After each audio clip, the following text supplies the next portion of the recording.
Okay, let me post my stream notification.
Oh my goodness.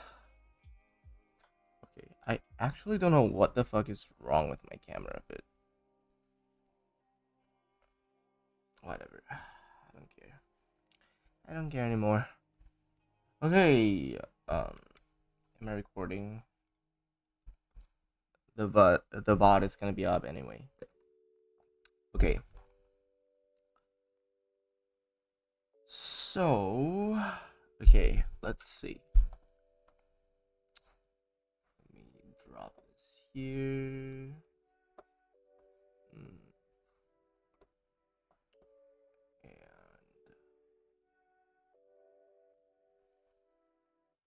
oh, let me move chat so I can see. I'm kind of blind. Where's fucking chat? Oh, here.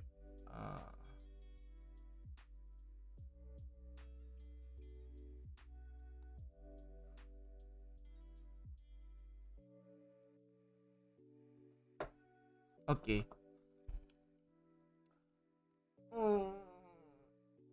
Okay, let's start with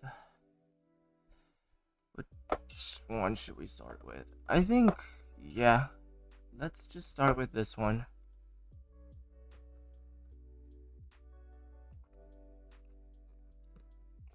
Okay, I've named all of the files with their Twitter account name. It's their handle. So if you're interested in any of their art, please go check them out. I honestly like a lot of their submissions, and two of them are my friends' submissions. So that's not their social media handle, but I guess here we go. I want to start with this one because I feel like with a reference, this will be the easiest to will be the easiest one. So okay, I feel like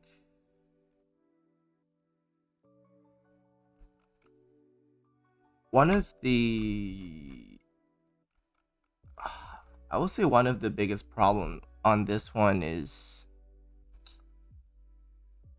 value grouping. So I see your I see you're grouping this whole like cheek shadow together.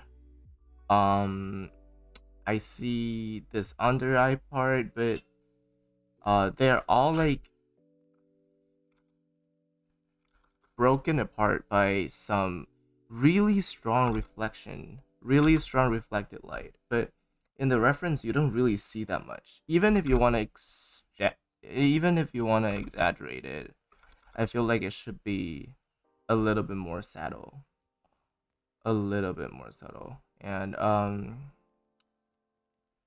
let's okay. Hmm. Let's start with fixing the value. So what I'm going to do now is I'm going to do the curve, and then I'm just trying to get a really flat.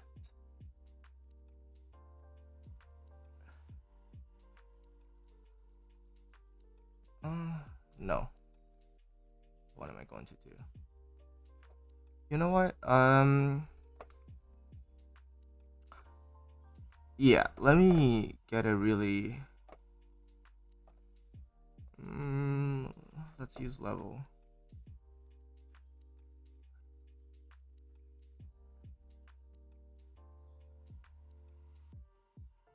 Yeah.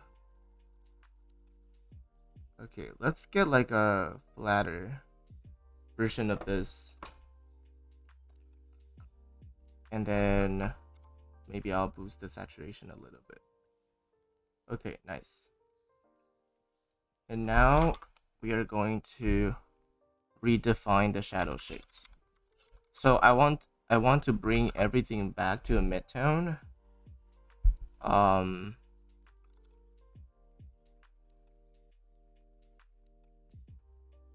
Let's see here. Everything here. Back to a midtone. Another thing I see is a specular highlight. Yeah. We will go over that a little bit. Okay, now looking at this, I want to group the values together. So we'll stick to the artistic decision of making the shadow cooler. And now we're just trying to group all the shadow in the same tone. I'm saying all the things in shadow. So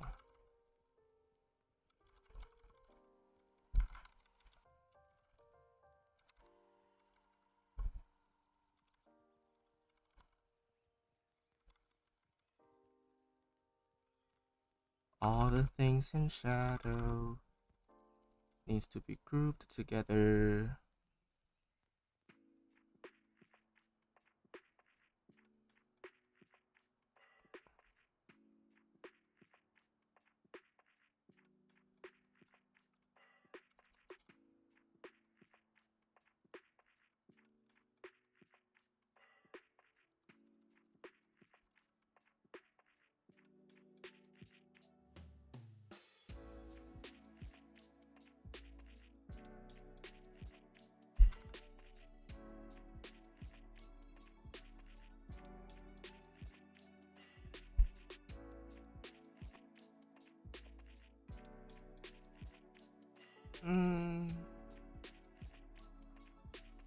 Yeah, actually, you know what?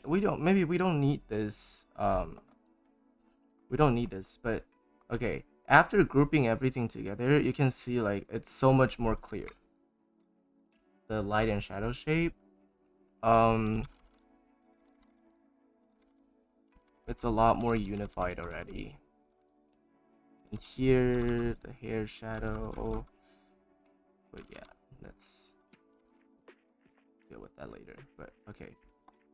And another thing that I want to do is I would like to liquefy it a little bit. There is the structure is a little bit off, just a little bit. If you look at the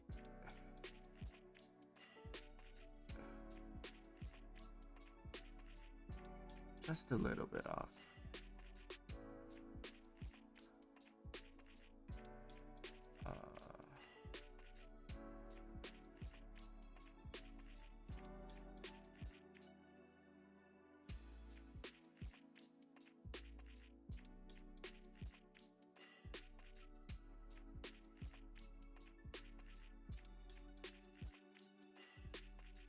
Just a little bit off. Just a little bit off. Okay. Let me blend it more evenly. But the reason why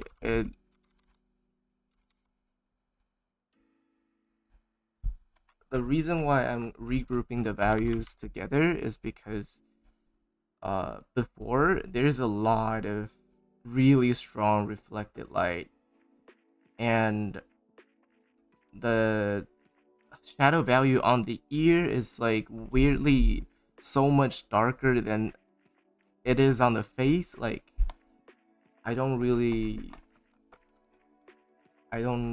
see why, but that's why I did that.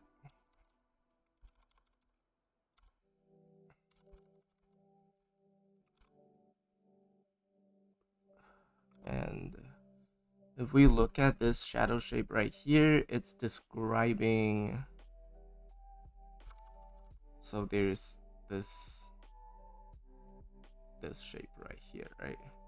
And this is describing the underplane of that, and these are the sides. And here it's kind of unclear. So I would also like to clarify that. Yeah. So I think two things that I have pointed out so far is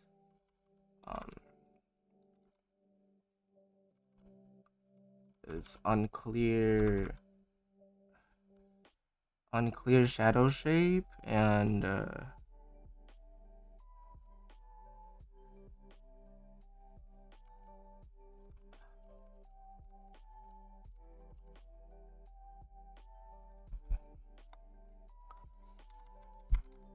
unclear shadow shape and value grouping. And yeah, I'll just keep drawing.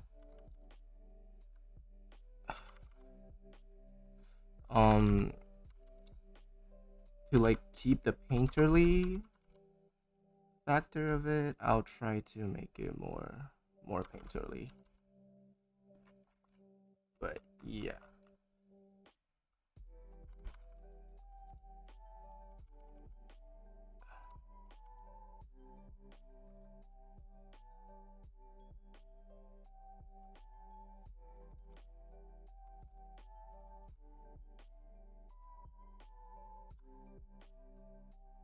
And this red stroke right here, I think it's not really necessary, because I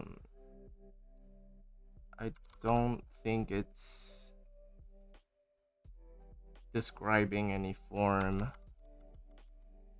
Instead I would like to use the lighter midtone here, and then maybe use that to like, yeah, this line is definitely too dark.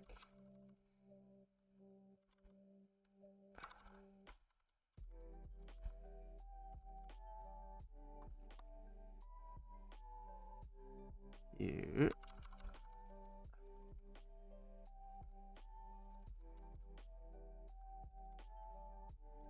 I'm not including any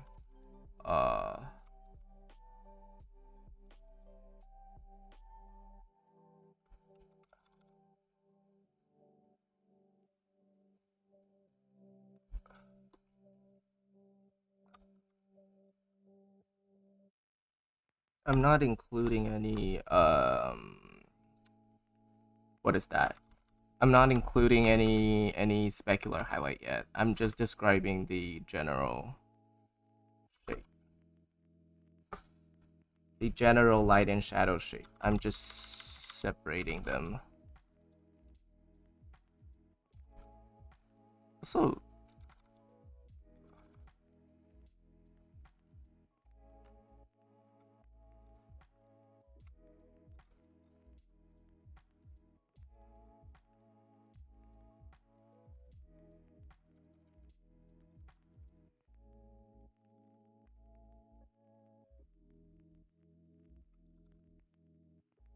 hi, Lydia. How are you? I'm doing a paintover for all these submissions. Uh, yeah. Once again, all of the name of the files their are their Twitter handle. So if you wanna give them a follow, uh, please go ahead and you know give them some love. Thank you guys so much for participating, giving me content.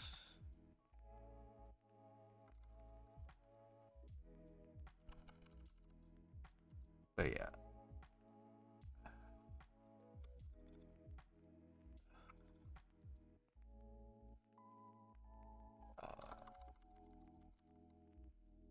Yeah.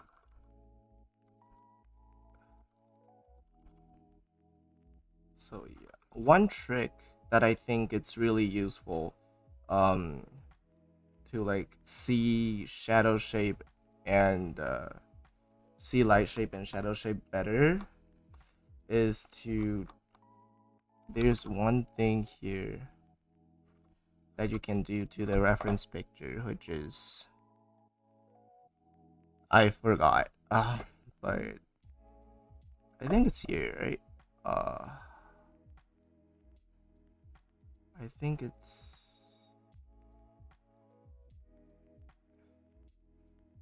I forgot. Oh yeah.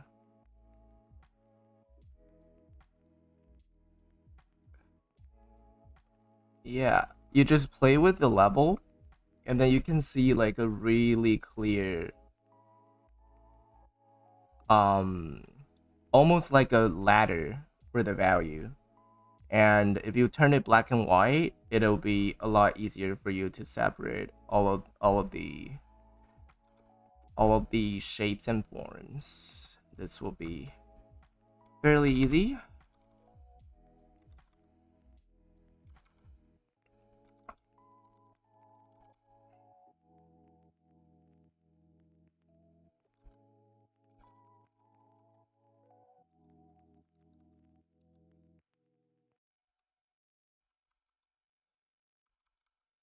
And I think this part, the under eye shadow, might be a little bit too dark. I would use a darker mid-tone color to describe the shape. Um, I'll keep the slightly more slanted eye shape too, because I think that's a decision.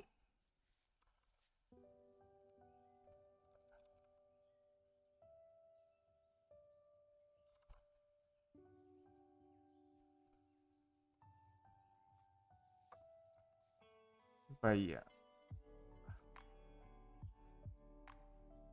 I would say grouping the shadow value closer together and then try to separate the darker dark and the reflected light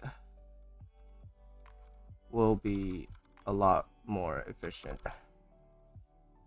Another thing I want to talk about when I saw this is I think it's a big confusion for people when it comes to specular highlight. So specular highlight isn't something that it's not something that you see and then it's it's not something that's so intuitively like, oh, the brightest part is the specular highlight. I mean, value wise it's going to be the brightest, but specular highlight could be a lot different when it comes to things. Okay, wait, here. Example. So this is a ball, right? And if the light is hitting directly on top of it, it'll have a it'll look like this, right?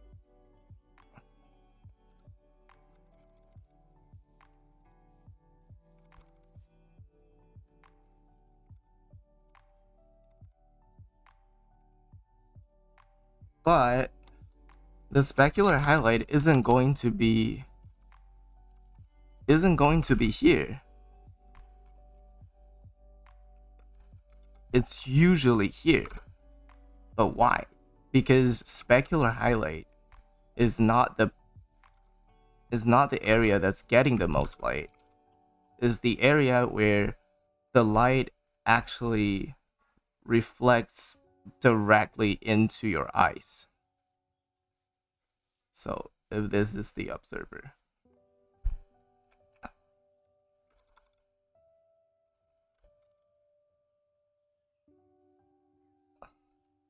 so if we see it here on the nose, you guys will see that. Wait, let me liquefy this a little bit.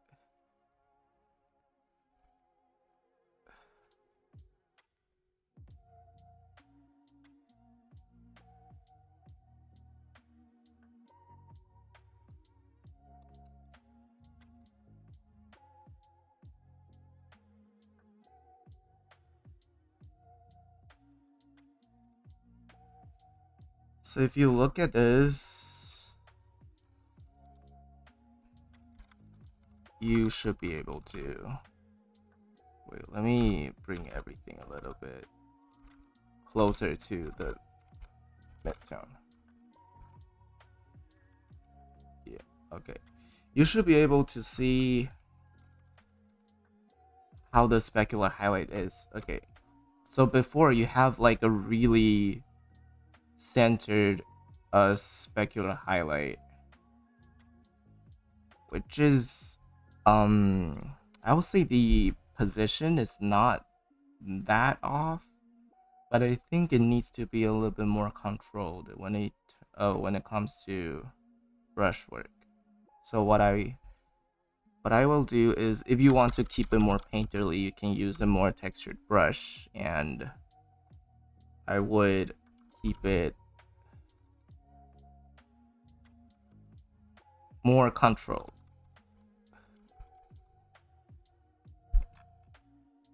And I feel like that's a lot more effective.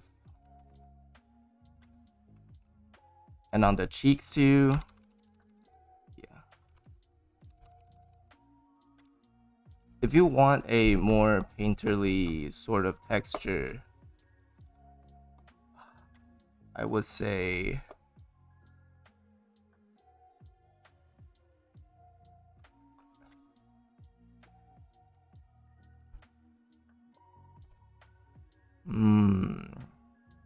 I would say, yeah, try to render with the direction of the form. Hi, hello. Wait, actually, Dry, I think, are you in TV Choi's are you in TV Choi's mentorship class? Because I think my friend Yeah, my friend talked about you with me. That was cool. I was like, oh wait, somebody know me? That's weird.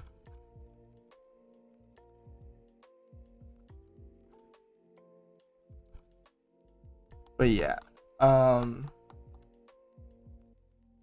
yeah, I'm basing this off your drawing, so maybe I should have fixed the drawing a little bit, but it's okay. But yeah, try to minimalize your brushstrokes and then see how much you can do with just one single brushstroke if you're going for the more painterly look. And here, oh yeah, I forgot. Yeah, we're still talking about specular highlight. I like your art. Oh, thank you. Thank you.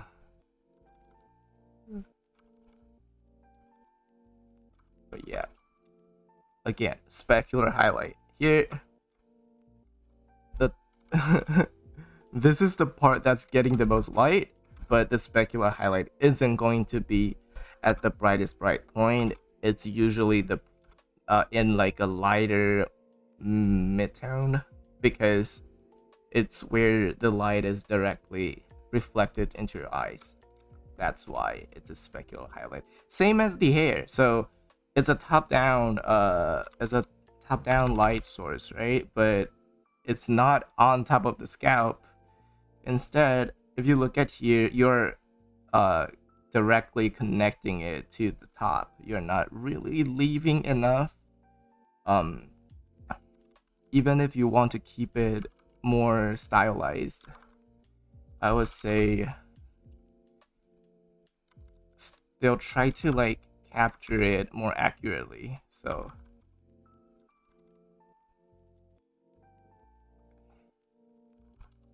maybe something like that. Always cut back into your shape and try to make things look a little bit. Yeah, I would say that's a more controlled. It might not be 1-to-1, but it shows that you understand why the specular highlight is there. Actually it could be a little bit brighter too.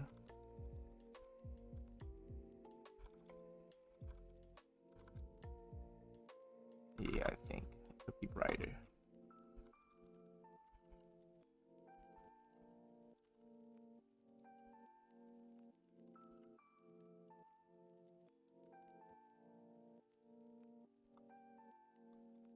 It could be brighter. Yeah, okay. And then the eye here, it's always tricky to draw the other eye. I liquefied it a little bit, but I think it's always good to, you know, flip your canvas and then check. I think it should be. Yeah, this is. It wasn't that off, but just like the inner corner is a little bit too close, but yeah.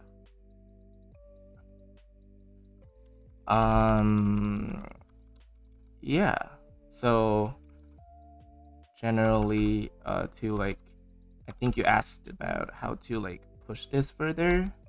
I would say try to design the shape, the light and shadow shape a little bit better, and pay more attention to the relationship between them. So like here you can see the cheek and this shadow shape is like crossing each other. And here, I know you have a little bit of this, but it's there, but it's not quite there. It's not quite enough to show the structure. So you can see the halftone here. It's like a shape grouped together. and I think it'll be a really good idea to just show that, and that'll just round up the face a lot.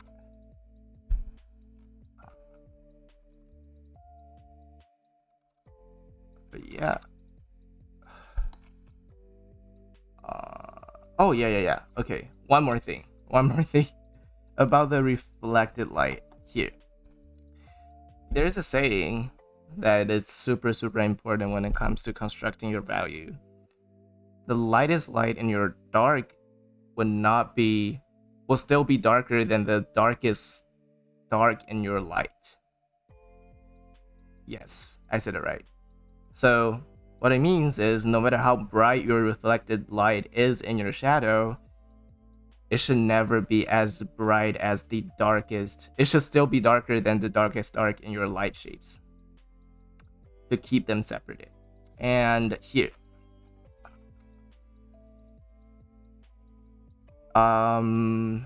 that's why when I tone down the reflected light, it looks a little bit more atmospheric, a little bit more united.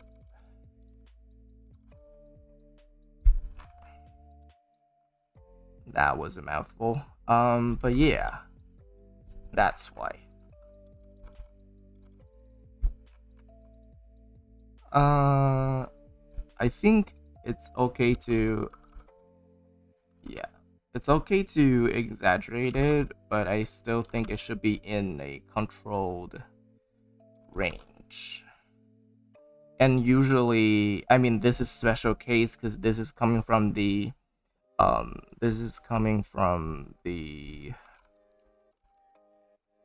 earring, but that's why it's like cooler. But usually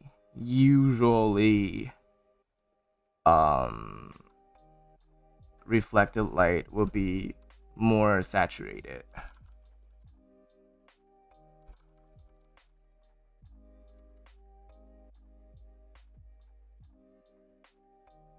Usually.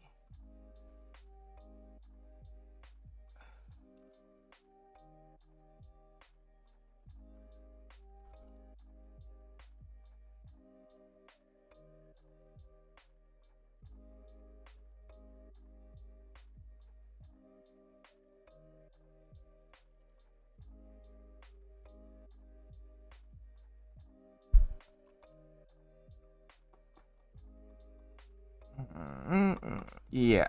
So the shape you did under the nose, I would say they're at the right place.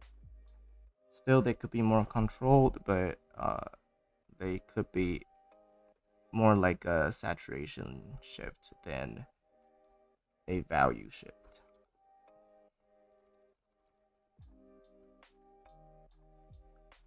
Whenever there's a bounce light coming from the same color area, so like this part is caused by the bounce light that's coming off of a skin, right? So it's like skin reflecting to skin, it's the same color. The saturation tends to be boosted, so that's why it'll look more saturated.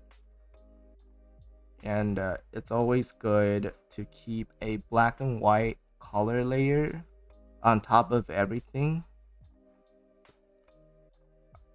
just to check your value. So you see how obvious the reflected light is there, but it's still within a controlled range, which is not when you turn it into black and white. It's not going to be too bright. But if you see here, this is a little bit reaching, like it's as bright as the half tone already, which is kinda sus.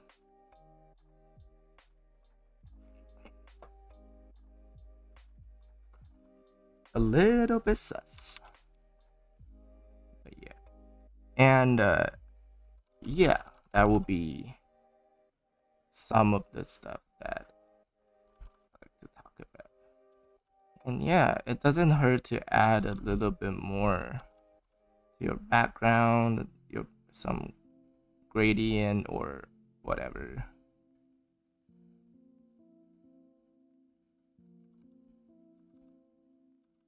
To pop things out.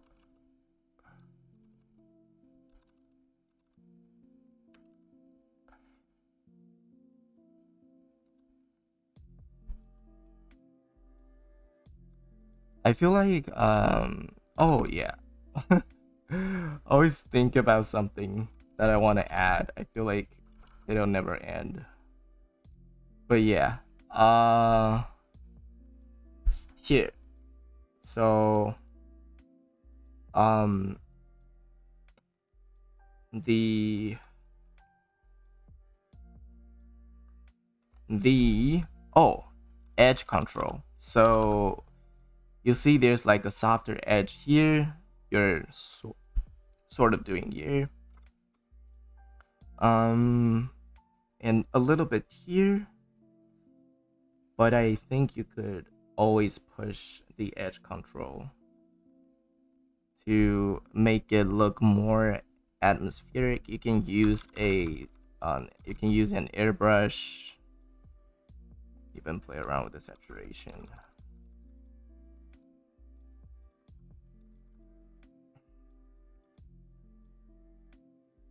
You can use an airbrush, and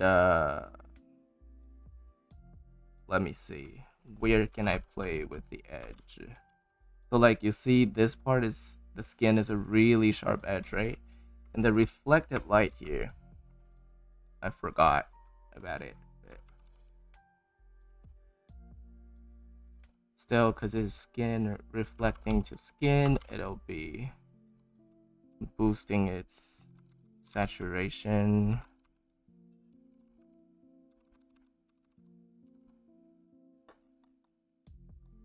But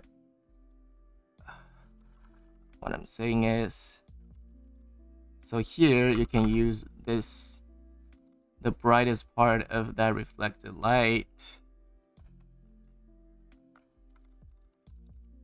to show a hard edge here, and then you can use your smudge tool or whatever to blur out here. So yeah, just like play around with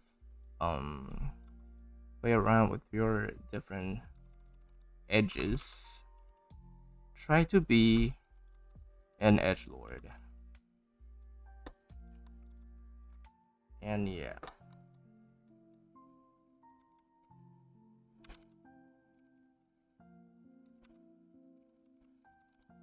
Try to be an edgelord. Not in real life, in your art, okay? In your art. But yeah, I would think that's all I could give. So, okay. More controlled and designed shapes. Let me summarize it. So, more controlled and designed shapes, and play around with edges more.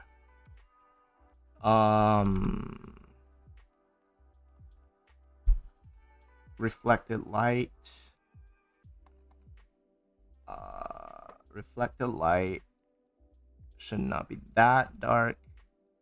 But yeah, I think that would be my suggestions. And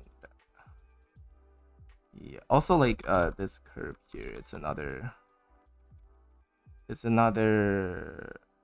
opportunity to play around with the edge. So here I can clearly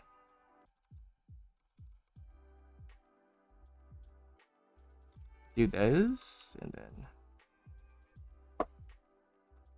so like, you know, to blur it out. But it's all your choice.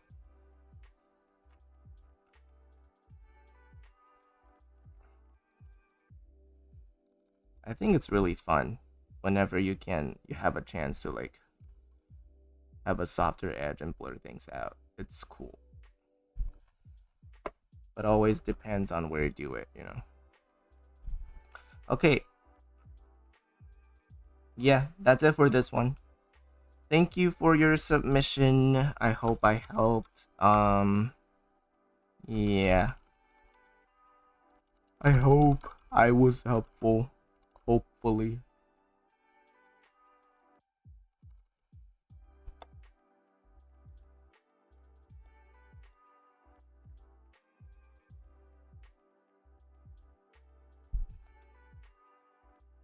Yeah. Okay. There's just infinite things I want to go on about it. This is why I always can't stop rendering things, because it's just, so satisfying.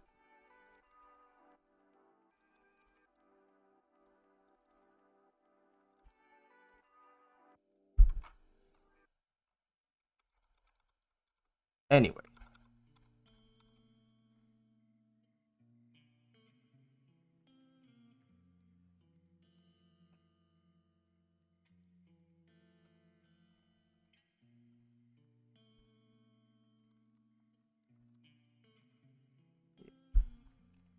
Okay. Next. Let me save it. Okay. Oh, wait. Okay, yeah. Next.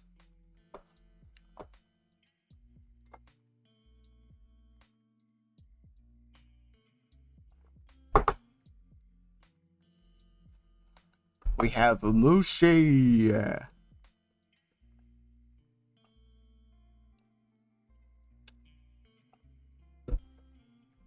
Oh, Li Wen-en. That's a cute name. I like Wen, this character, a lot for some reason. Like I like it. Okay, let me check. What was your concern?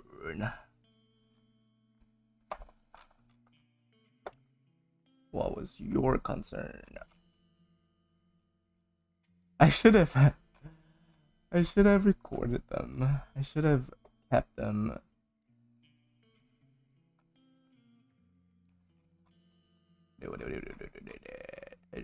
Okay. Coloring. Okay. Coloring.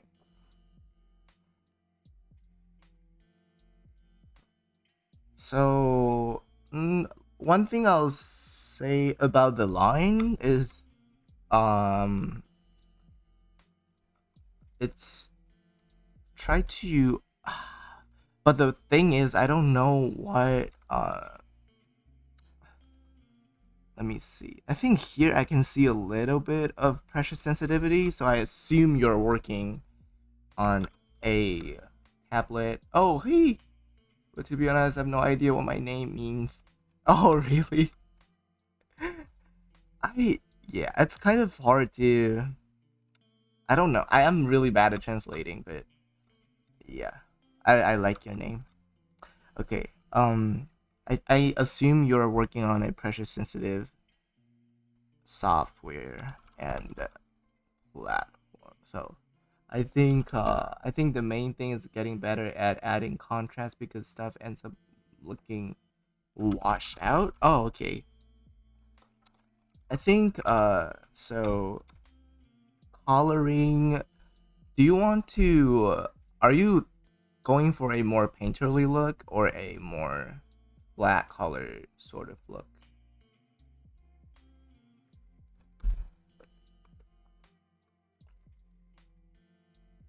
Because I think there's. I mean they're kind of the same, but I would say flat color is like,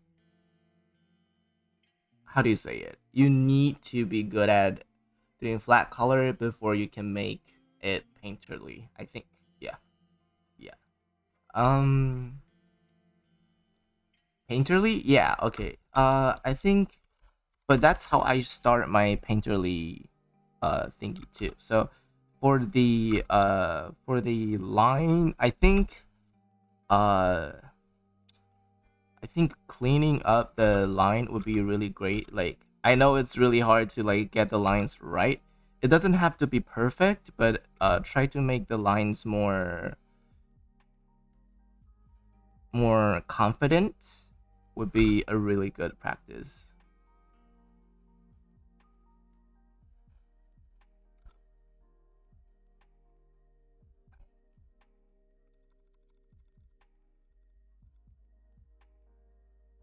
Because now the lines looks like they're like, you know, vibrating a little bit.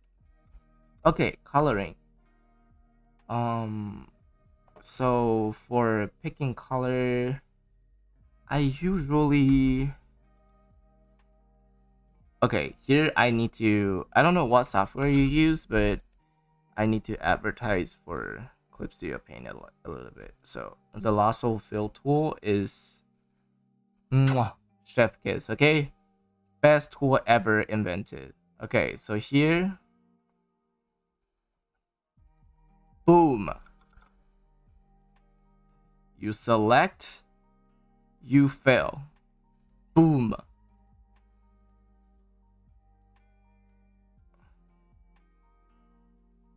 Boom. Okay.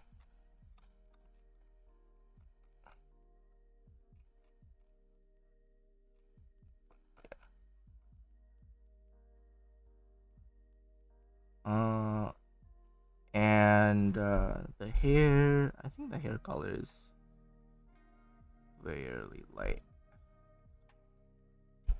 Okay. But okay, let me try to. Okay, so let's look at a reference. I mean,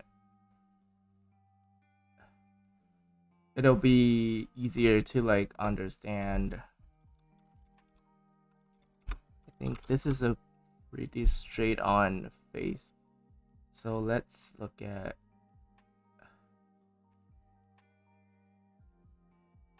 let's use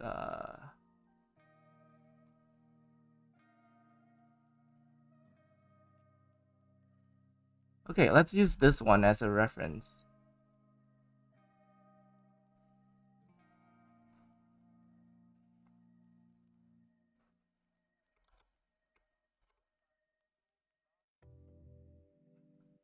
Okay. Yay. So I would say the best way to start is to you squint a little bit and then you'll see how all the details start to disappear and then you are only left with your light and shadow shapes. And once you can get them there, it'll be a lot easier for you to just circle them out and then you're just trying to block out the shadow shape first. So it might look a lot of people would want to blend everything out because they, you know, they are kind of trying to rush it, trying to make everything look blended when they're just blocking out shapes, which will end up making things look a little bit mushy. So here, if you can see, I'm just roughly following the reference.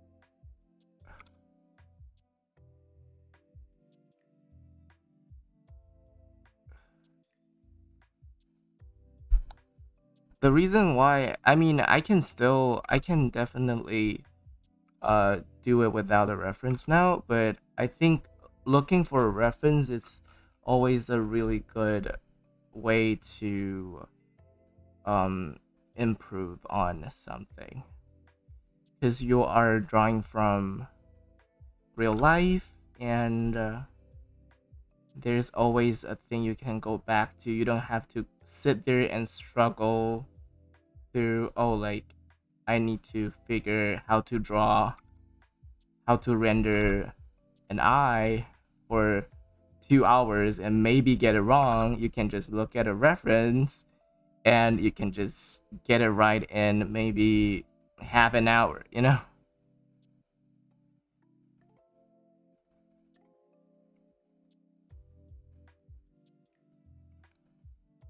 One of my bad habit is definitely okay, now it looks kind of scary, but one thing I like to do is to now you have the shapes ready, you can just blur some of the edges out, not all of them. Like you still need to keep this is another really great part to practice in is to try to notice which edges should be sharp and what edges should be soft and how soft are they.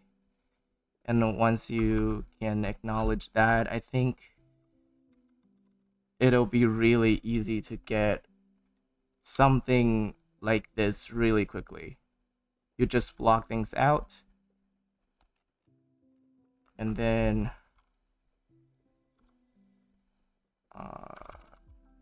yeah, because coloring is like a really big topic. I don't really know where to start. But yeah, the advice I can give you, I'll use the skin as an example. But so here, one technique I use is I'll use the lasso tool, so I can only paint in a selected area, which is super helpful.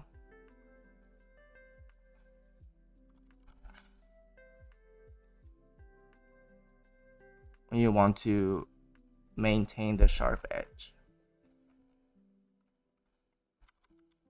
But yeah.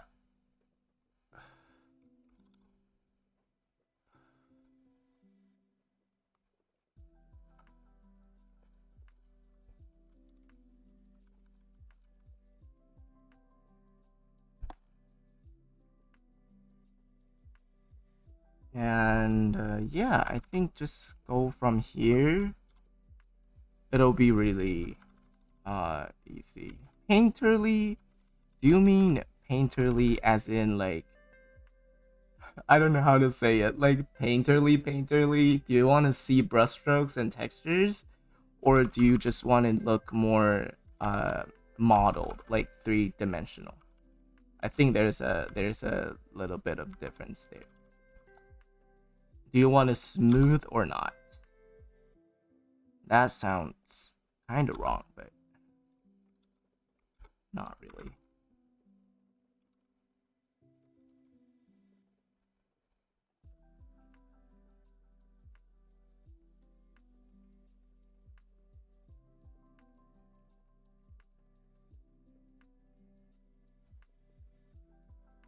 And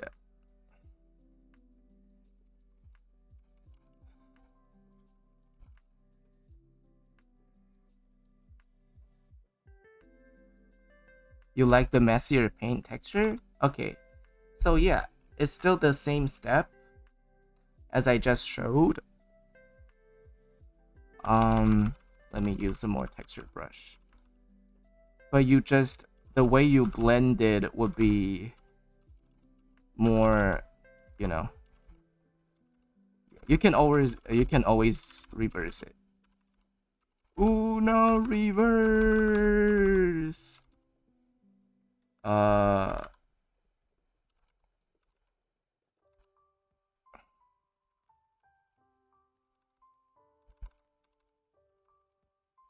You can always reverse it. I think the basic is still the same. It's just, you know. Oh yeah, also one misconception of like more painterly style is that everywhere needs to be painterly. That is a look too. I'm not saying that's not a look, but if you have really smooth area and painterly area in the same painting, the painterly parts will look even more painterly because you have, you have other parts to contrast it. So like, for example, the skin now is fairly smooth, right? It's, yeah, I think it's pretty smooth. But it's fairly smooth, but if I want to do the hair, if I remember it correctly, the hair, I think it should be this color.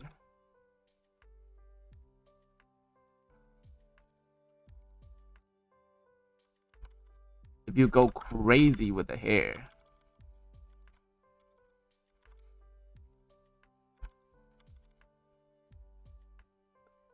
then it'll really stand out because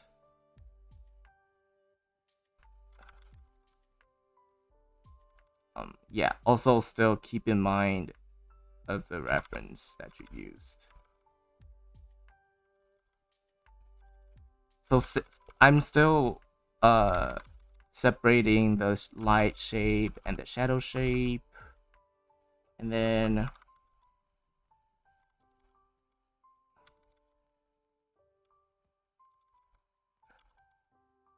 I kind of like this purple peeking through. It's kind of satisfying.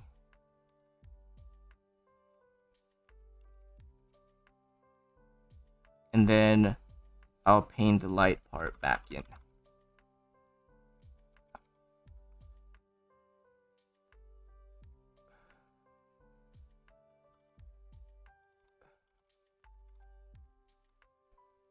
And there's a lot of ways you can be painterly, so you can use a more textured brush like this. You can use a more textured brush like this, or you can use lasso tool in a round brush and still make it painterly. It's just, let me try to do that too.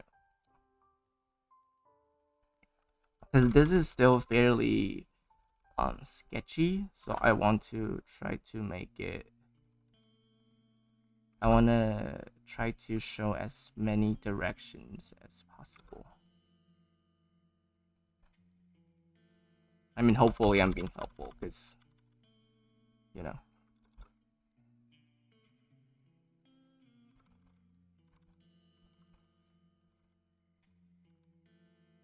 So if you use a round brush, by layering them, you can still create painterly texture. And you just cut into shapes. Still the same rules. You separate your light shape and shadow shape. And then, yeah, and then you add the specular highlight. Oh my goodness, why does, yeah.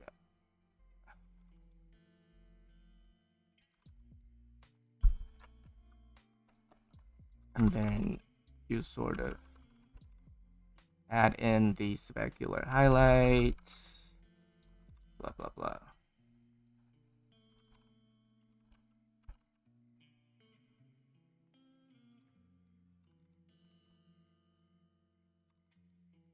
You cut it back in to create more interesting shape.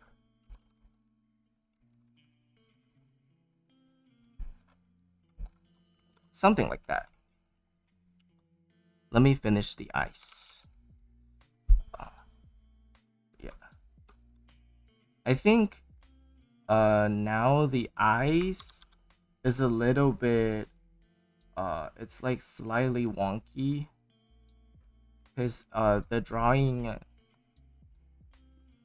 you had here is not like, yeah, just a little, actually. Wait, actually it might be good. I don't know. I think it's the direction of the iris. Like this one is slightly slanted and you're not really sure how, like which direction it's looking into. But in general, I think it's good.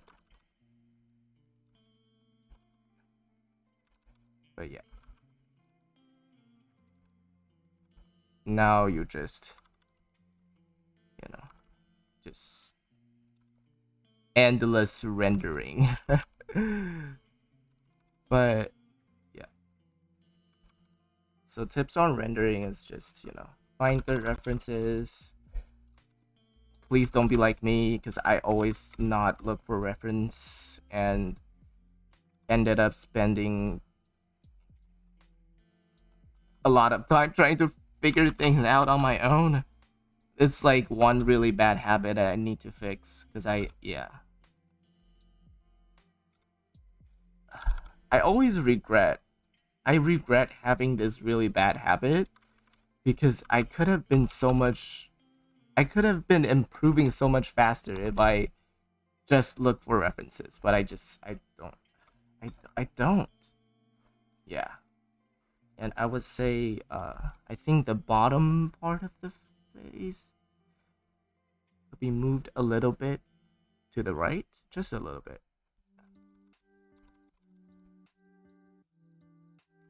And the chin too, just a little bit.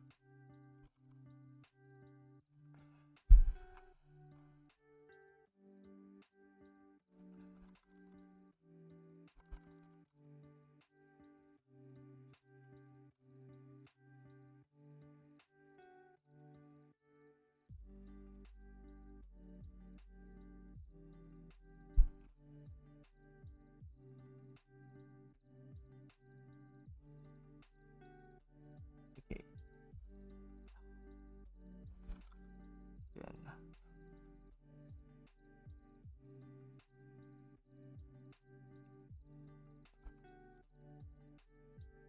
Oh yeah. Oh yeah. One thing cause um, I did like almost like a rehearsal.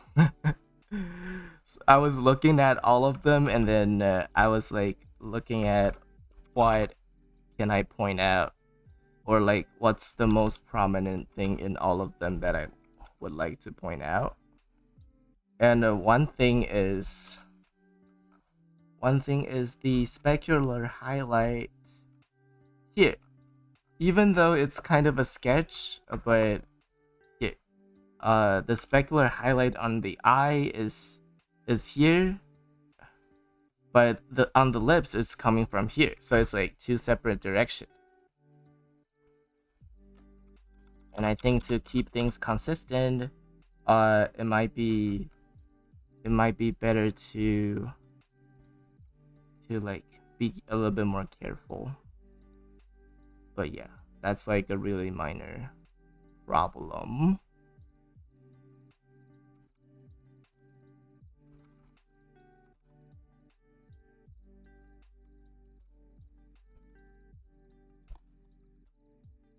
Really, really minor.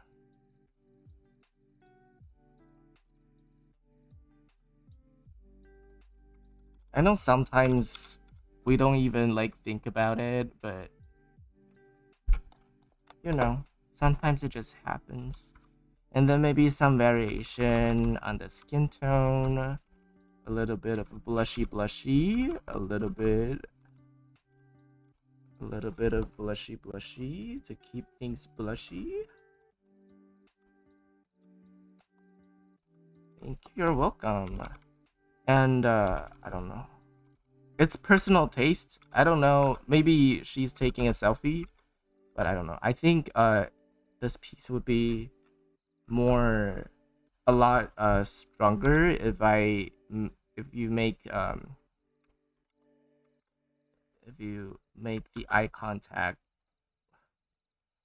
with the shoot. If you make eye contact with the viewer.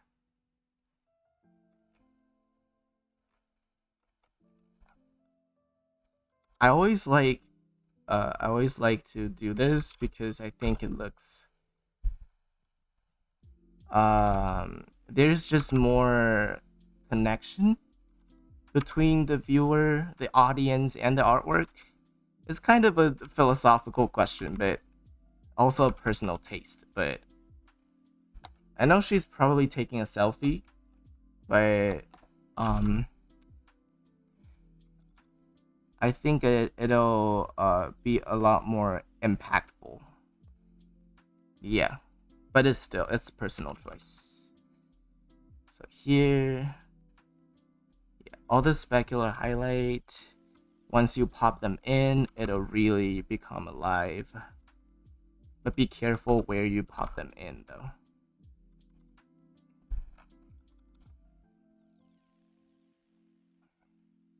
And on the juicy lips.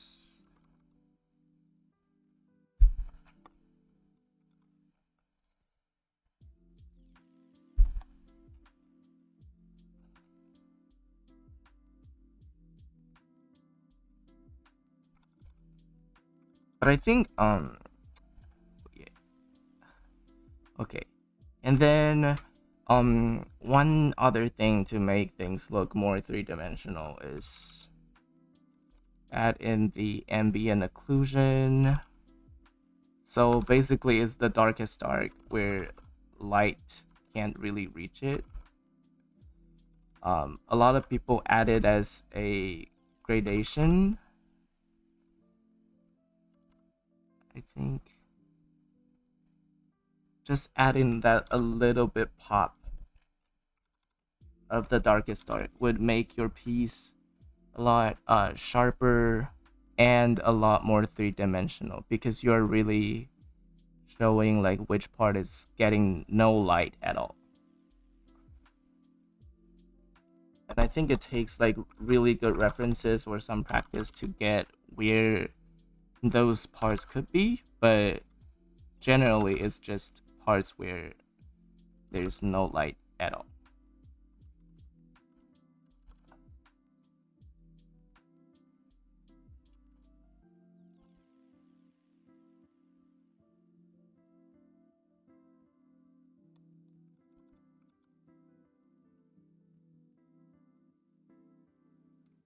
And yeah, I think I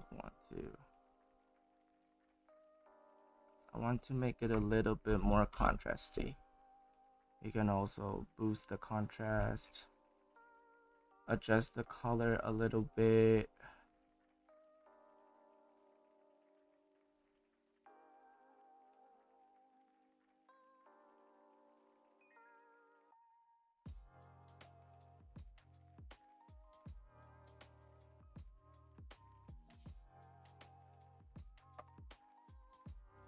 But yeah,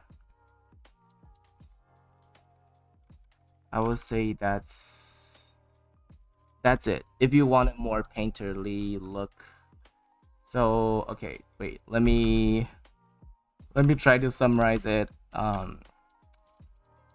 So group your light and shadow shapes, and then try to have some smoother area and some more painterly area, so the contrast can make the painterly texture stand out more. Ambient occlusion, the darkest dark, and I think the line art could be a little bit cleaner. Try to be more confident with your line art. Uh, Also, oh yeah, the hair, yeah. So about the hair, it's more of a, instead of thinking about hair in like like strand by strand, I think it's better if you can try to group them into shapes. Think about them like pieces of paper, and then like, and then try to design them into better shape instead of drawing them like strand by strand.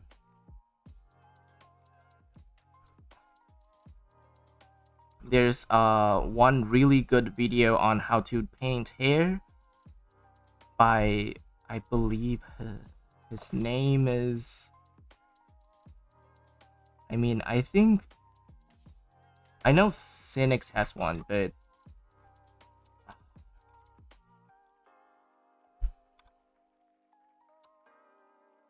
let me look at my YouTube history.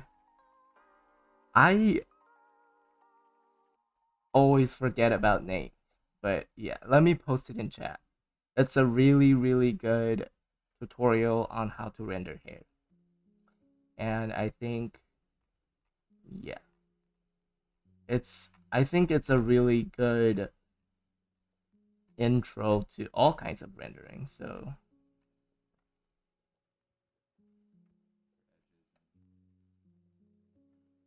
yeah, it's by Christoph Young, and how to paint hair. Let me put it here. Yeah, this one. Okay, yeah, that's all the yeah, that's all the advice I'll give for this one. So you have, oh yeah. Also, you said you have problem coloring, right?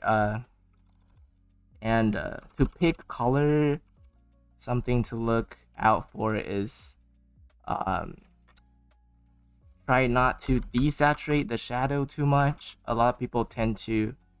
So if you are drawing if you're drawing an apple, and this is your base color, what a lot of people tend to do is to drag straight down and then have this shade as an apple, which is, yeah. And then for highlight, they tend to go like this, and then, which is, it's not wrong, but I would say for shadow, always go like diagonally a little bit towards the shadow, so you have more saturation and the shadow will look more natural and rich compared to this. Yeah, you'll see how much grayer this is. It might show up differently on different monitors, but yeah, my point is made.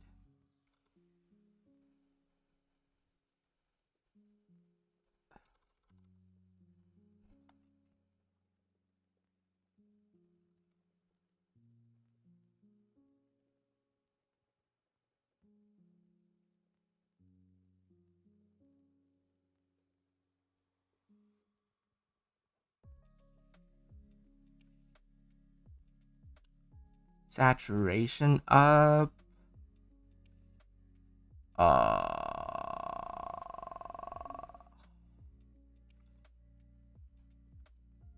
Q shift and then value drop.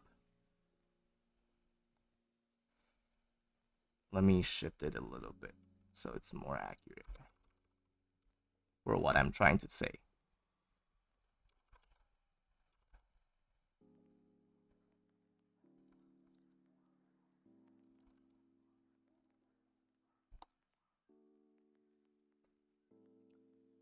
Okay, that'll be it for this one. Let me save it.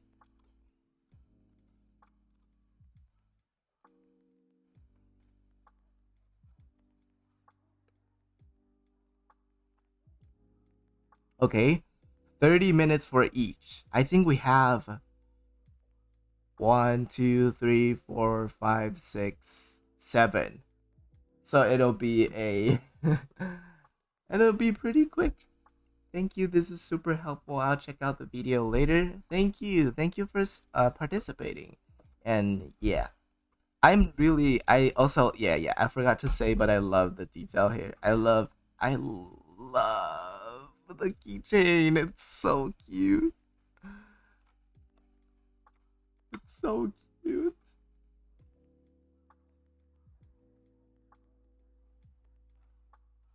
But yeah. Okay, next one.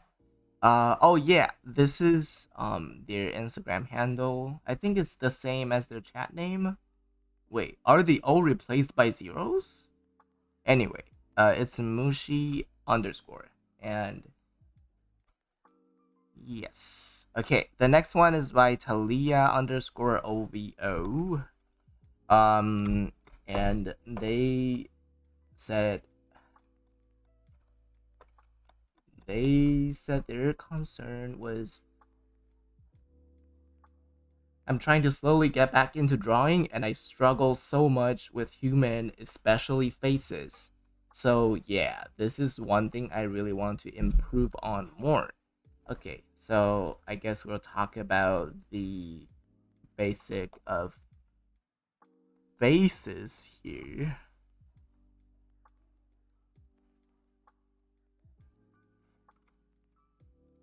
Here we see a face. It's always good to flip your canvas and you'll see I think for yeah, face is a pretty complex structure, so it might not be that easy for you to skew the perspective by that much. And also, if you look at here, you have a perspective like I think a little bit of it it's like covered, so I would believe it's like this. And you have a perspective that's going like this, which is not really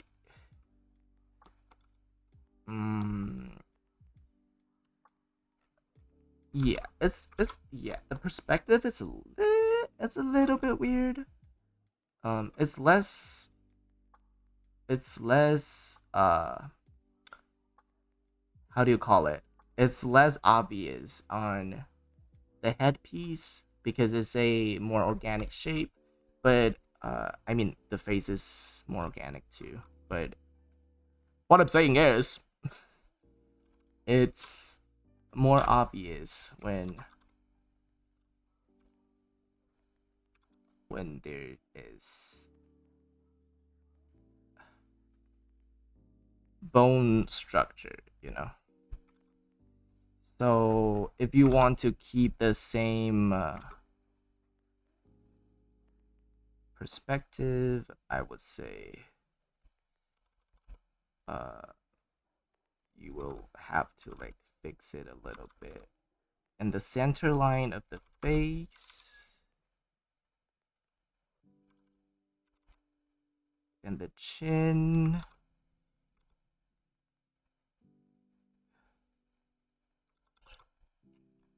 This, just by liquefying, this is already a more structured face. It's still a little bit stylized because it's like, you know, but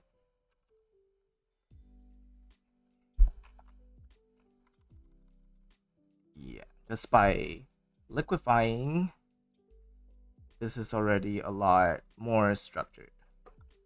But I would still fix it a little bit. Okay. So for the head, I would like to start the drawing with, you know, you always have like a circle, but I don't like using a really round circle, so I'll have a potato. And then you decide where the chin is. Let's draw from the same angle. Okay, where the chin is. And then you'll see, you will decide your center line, which is here. And then, you know, you construct your face this way.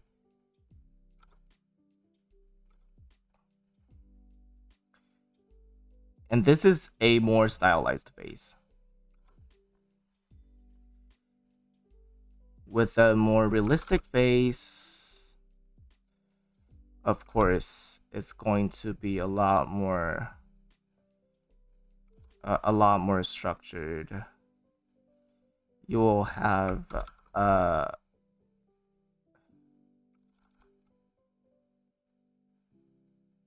lot more things to care about. But my point is, this is just like a really baseline drawing of it. And by having these guidelines, it'll be a lot easier for you to make sure each part of the facial structure is on the right place, is at the right place. And um, I also recommend practicing drawing the planes of the face more often. So here you can see there's a lot of different ways different artists uh divide their head shape. But usually it's like this. And then you have your nose, right? You have the underside of your nose.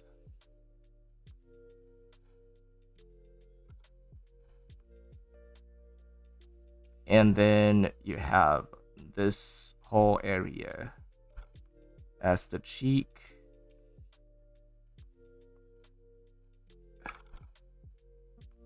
And then it goes down from here. And then there's a ball as the lips. And then you do the wraps around it.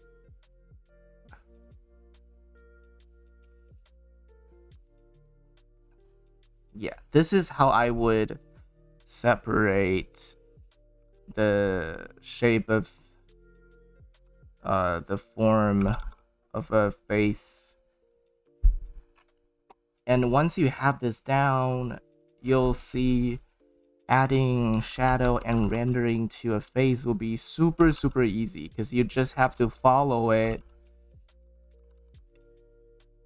It's almost like a coloring book. You just follow how much light each area is getting, and you'll get a pretty convincing three-dimensional drawing of a face, you know?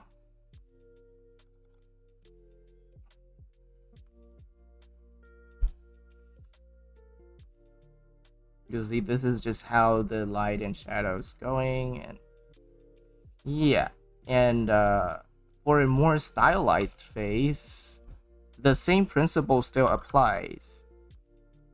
So when we look at this Neeko, the perspective here is a little more extreme, but that's something that I will look out for if you want to improve on face. If you want to improve on drawing faces, that's what I meant to say. And yes.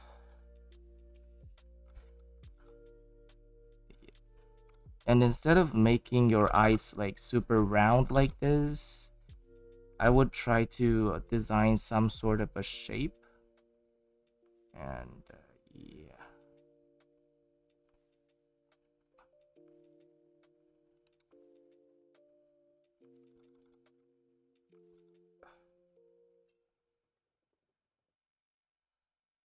I won't change too much about your style or the look. I'm just trying to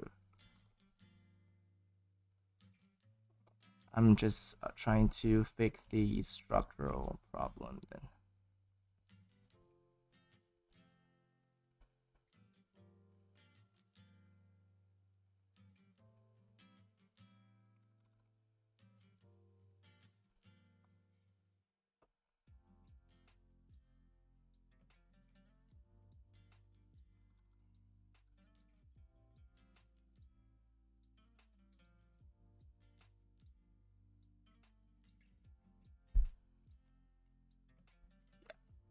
So this face is a lot more structured, and yeah, it's just a lot. Human faces. Yeah. So I would recommend doing a lot of study or just sketching. to draw faces from different angles to be more comfortable with skewing facial structure in different perspective. And then yeah, also I love Neeko. I love Neeko.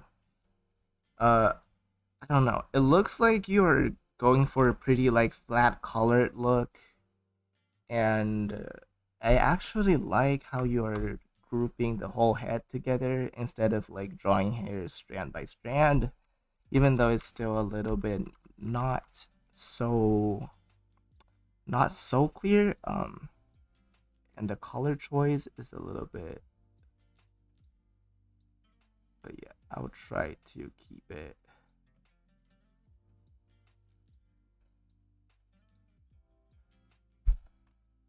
But yeah,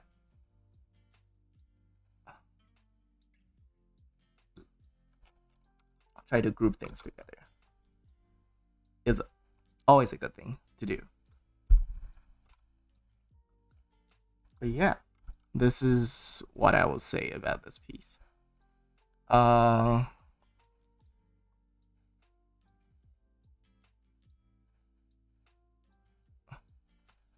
yeah,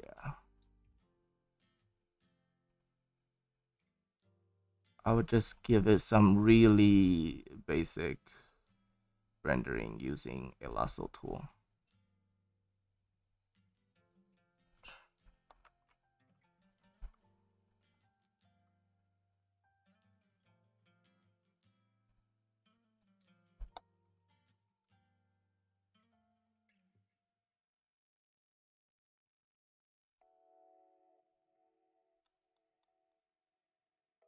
Yeah, just some flat colors. It'll give it a lot of structure already.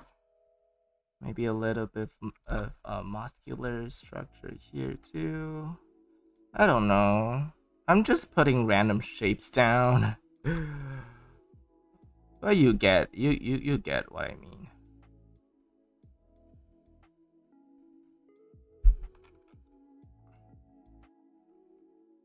Yeah. Also, I love Neeko. I love Neeko. I love Neeko so much.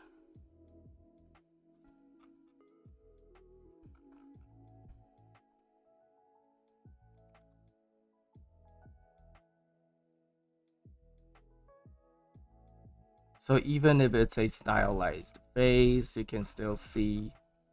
You should still be able to dissect the face into different planes and then try to apply the shadow based on that. So, you know, just like some of the basic shape that I was talking about,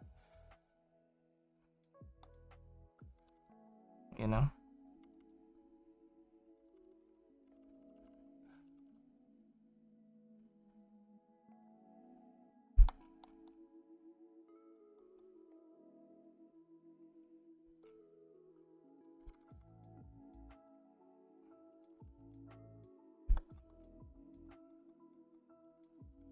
But yeah,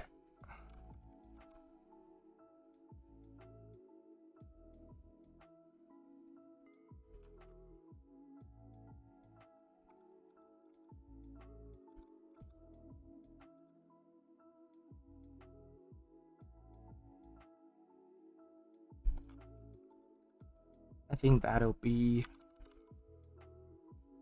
pretty. Yeah. Okay, I think that's some improvement. So yeah, making your face a little bit more structured and then try to look for references and studying the plane of the face and then, stuff like that.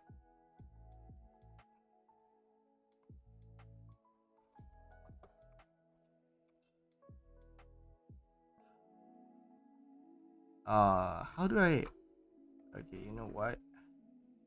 Let me let me add a backdrop for them.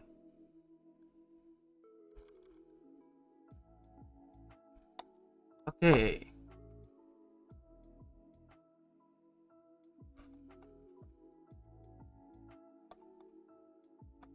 Yeah, that's how I would fix the face. Hopefully it was helpful. Thanks for submitting, Talia.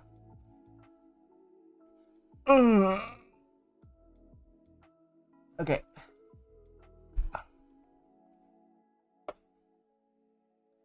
Thank you, thank you. Thank you, thank you, thank you, thank you. Okay, next. Oh, it's tens. Okay. Yeah.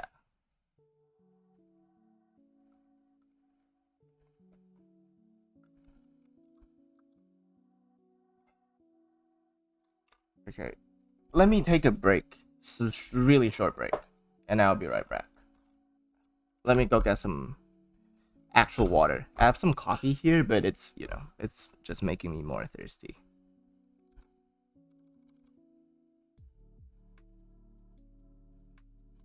Be right back. Be right back.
Okay, I was muted.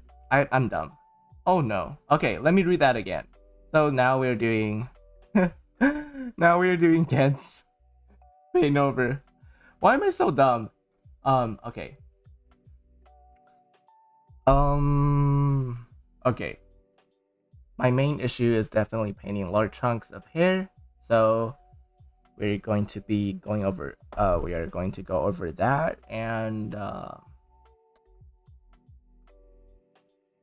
apologies for such a messy whip submission. I don't think it's messy whip submission. I think it looks pretty good. Yeah, it looks pretty good to me. Also, you guys didn't hear it. I said I had Jollibee for lunch. It was super good, and the pineapple juice from Jollibee is so good, period. Also, Jollibee has the best fried chicken. Yeah, period. No discussions. Jollibee has the best fried chicken. Okay, so for hair, you can check out the video that I just put in chat. It's, you know, it's a really good video, but I'll still explain it a little bit. So large chunks of hair. I think you're separating the hair in a pretty, I think it looks pretty decent already. So I would imagine I would group them even more. So like here is a really good opportunity to introduce some really interesting shapes here. Let's take this chunk of hair as an example. So if I'm going to paint it here, think about also like I would say thinking about hair as pieces of paper does make sense, but they just have a little bit more thickness to it. Try to like make them turn is also like a good way. So like this is a piece of hair, right? I would say the problem here is not so much about grouping, is more about value. So here, so let's separate the shadow shape and the light shape first, and you'll see, okay, here might be a little bit shadow, here is in shadow, and then maybe a chunk here, but let's not care about that first. But okay, and then let's hop into Midtown. As let's say the light is hitting from here. The light is coming in from here.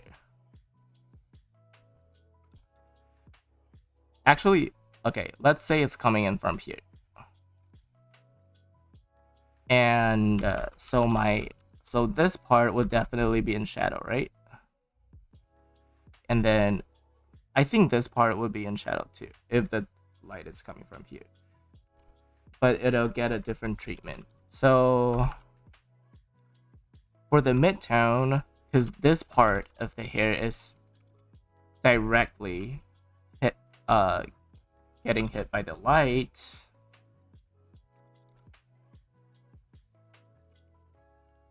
you put the midtones in, you leave out the highlight. It's basically thinking about, yeah, exactly, you need to think about hair as chunks of paper. And then, yeah, here you go. You'll have a really simple shape now, and then you just add in more texture. You can break the highlight shape up, but that's basically it. So here, let's go back to our hair painting.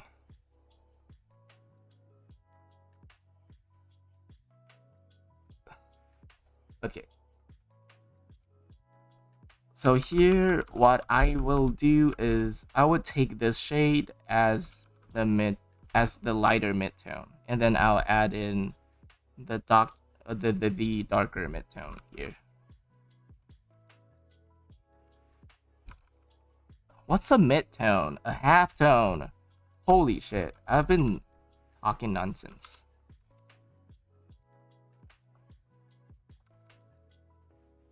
And then you see, I assume the light is hitting from here because it's, you know, it's,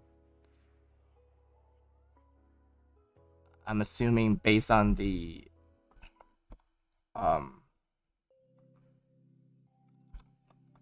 shading on the face. So I think here we'll be catching a little bit of light But yeah, I think try to group hair even larger chunks would be nice. And I think you did a pretty good job already here. But I would still try to, yeah. Maybe try to um I would say one really good practice is to use a solid brush without any opacity setting and then try to group the light and shadow shape. And by doing this, you can really it's sort of like you can also use a lasso tool. But it's sort of forcing you to view your hair in shapes. And yeah, I think it'll be a lot easier for you to see relationships between the shapes.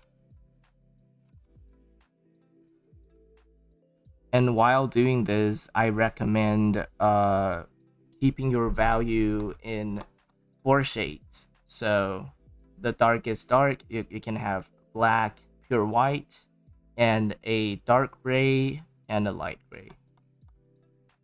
And how you group them is optional. You can set black as shadow, and then darker gray and lighter gray would be the half down, and then specular highlights will be um will be white. Or have uh you can have both dark gray and black as the shadow, and then the rest will be in the light. But yeah, this is how I would go about painting hair. And then once you have the basic shape down, it's here comes the fun part. So you can either use a smudge tool to blur out the edges. I love to do this. So you can, have like soft and hard edges.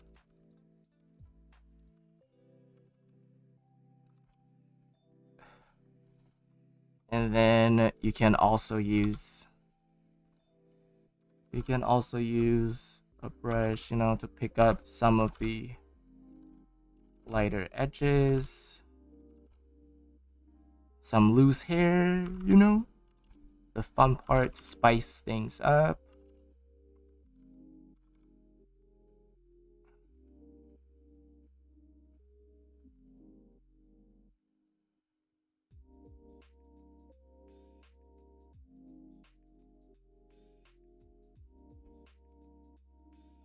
But yeah, and it's all about designing shapes and grouping values together.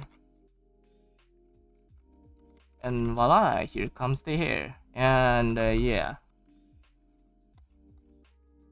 hopefully it was helpful. I'll paint over the face a little bit too. I think the face is in a really good place already, but I think one of the issues, I think you either make this eye a little bit bigger or this eye a little bit smaller, because this eye is further away from us but is larger, which doesn't make sense. I would, for my preference, I would like to make the eyes bigger, because I like big eye anime girls. But yeah, also like the shape of the eye is also different, and yeah, I would like to fix that too. But yeah, here is pure stylistic choice. But yeah, this is making a little bit more sense, just a little bit. And then what else? I would say the face rendering. I mean, yeah, Yeah, I think the rest. Oh yeah, also like specular highlight. I know it's still in progress, but yeah, I would be more careful, or I would try to see more.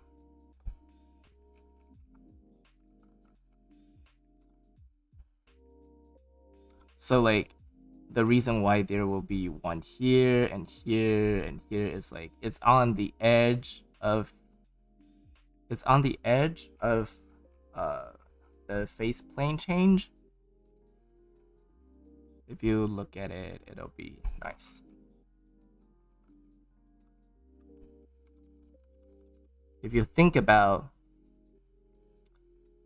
the plane of the face, it'll be really helpful for rendering because you basically just follow it and put all the puzzle pieces in place and voila, you know. And this is also a stylistic choice, but I would like to make the corner of the mouth a little bit thicker. I like the pouty look, but that's just a stylistic choice.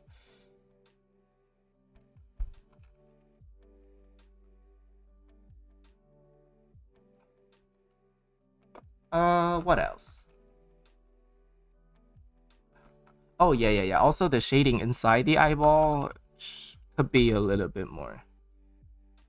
Yeah, because you know the eyeball is a ball, so it should also have the same shading as a ball. So before or after, before or after. Yay. Also, I think it'll be cool. Well, okay. I feel like it's a missed opportunity. I don't know what's happening here. Uh, are you planning on making the feathers glow or something? But I think it's a missed opportunity to introduce some glowy things here. So, if you are trying to make these things glow, I would, you know, I actually want to make them glow. So, here we go. Or here we glow. Here we glow. What about that? Okay, if these things are glowing, now you have an opportunity to introduce some reflected light here. Because I feel like the shading here is a little bit weird. I'm not sure if you want it to glow or not. But whatever.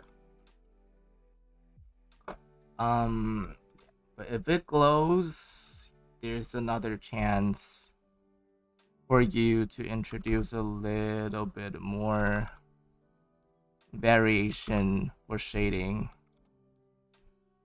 here.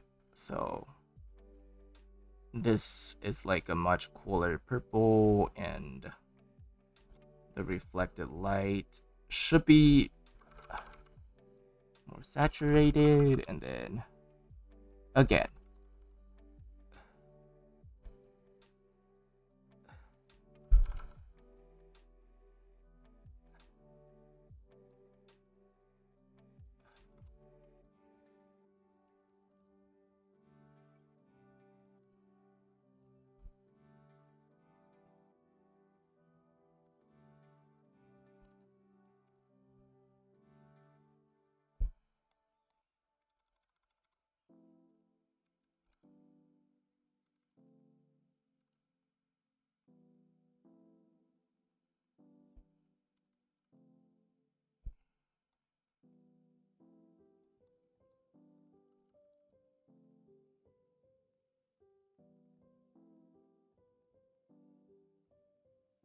And I think, because I don't know, it's another personal choice, but I think it'll be cool if, because you have a really big witch hat, right? And big hats creates really cool shadow shapes, and I would like to take advantage of that and try to make a really cool shadow shape.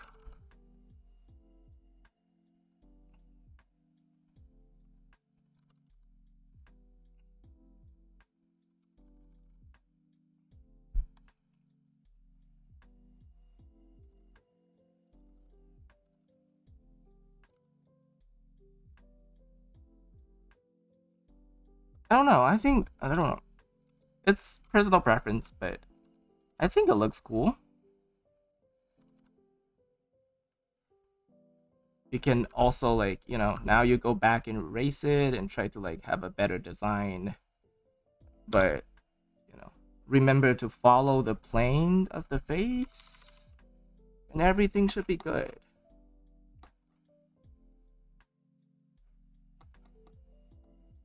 And yeah, here. Yeah. And then just like based on light and shadow, you know, I assume the light is coming from there.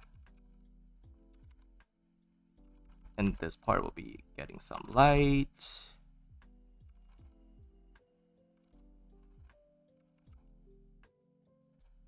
And then the thickness, don't forget about it.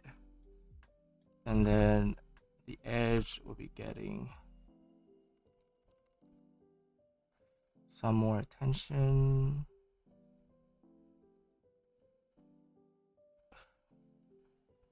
I'll try to cut out more interesting shapes.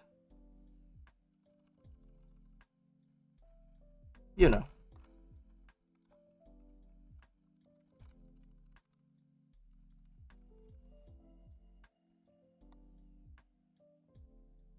I think that looks cool.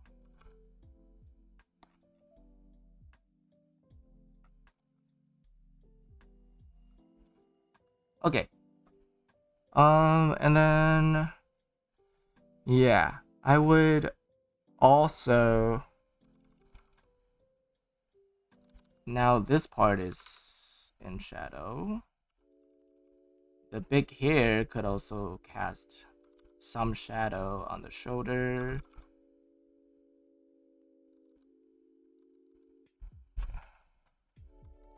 You know.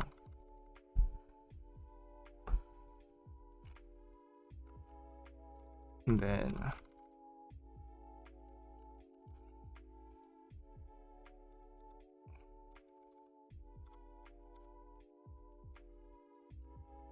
yeah. I feel like I was being too, you know, I was being too objective. I wanna, okay, yeah.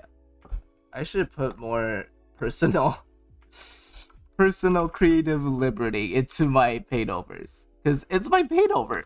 What am I doing? Okay, whatever.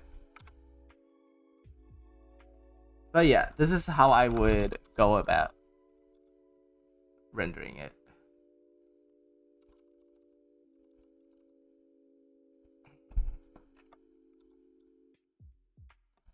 And hopefully it was helpful for your big hair problem.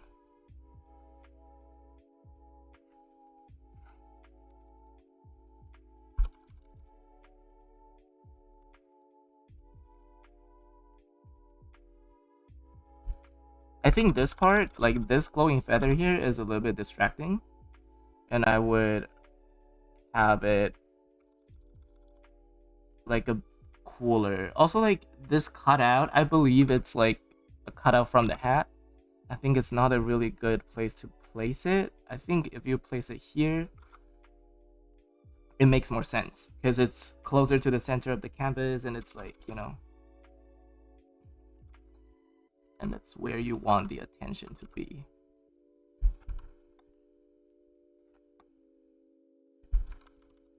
You can also have more thingies. More thingies. And yeah. Also, I think the shading here is a little bit too soft. For a shinier texture like a leather, I would, yeah. And since the background is light, I would make a warmer gray reflection of the environment. That'll be cool.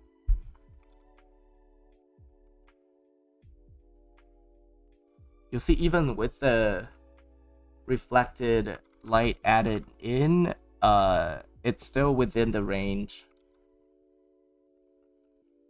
it shouldn't influence the value structure all that much.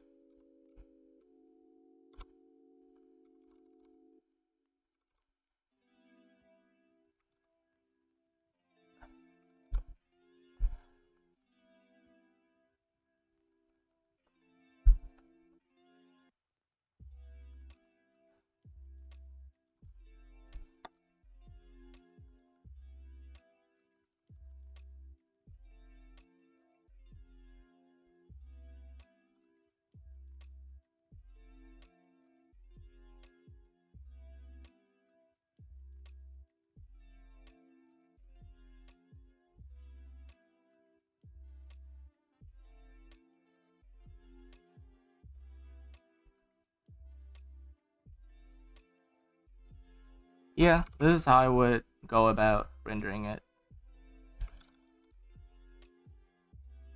Okay, hopefully it was helpful. Thank you for submitting. Thank you for participating.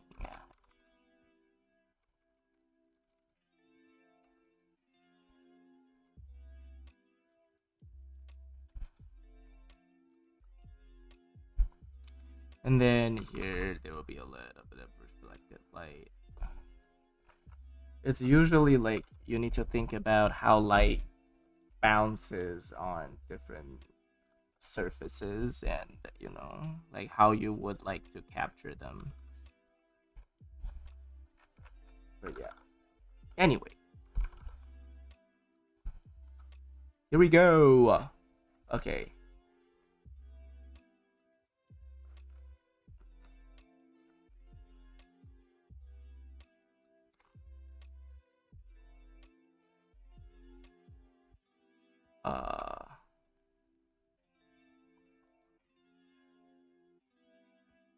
Before and after.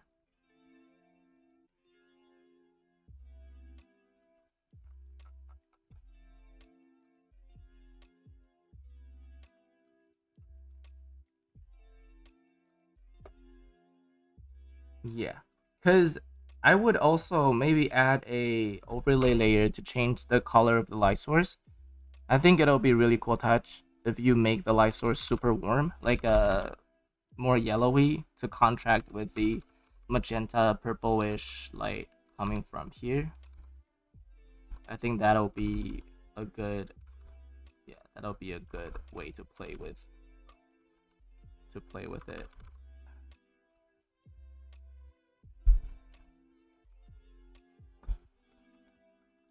That'll be a, yeah, I think that'll look cool.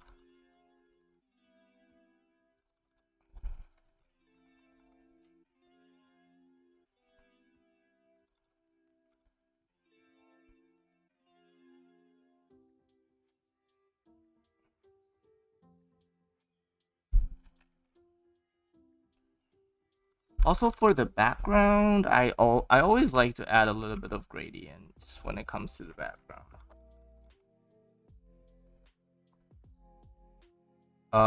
It could be any sort of gradient, but yeah.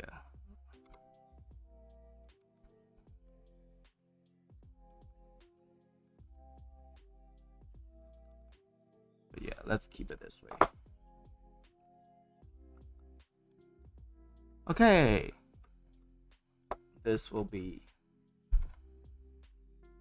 my take. My take on this beautiful submission.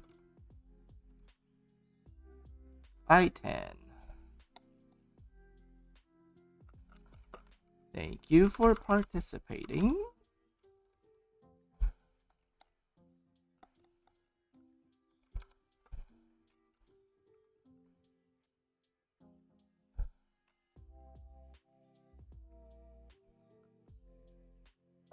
Also, if it's the inside of the mouth, I would like to keep the value a little bit darker. Maybe not that dark, but maybe somewhere here.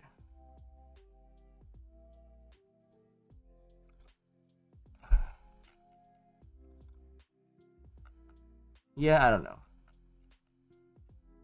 Okay.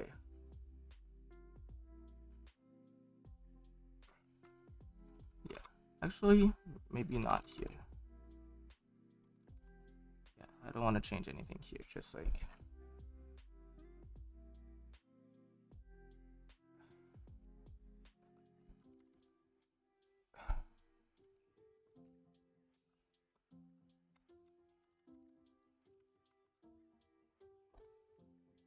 very slight gradation. But anyway. Okay.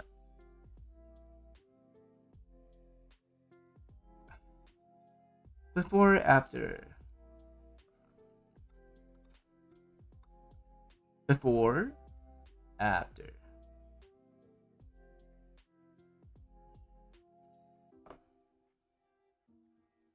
Okay, next. Um. Doo-doo-doo.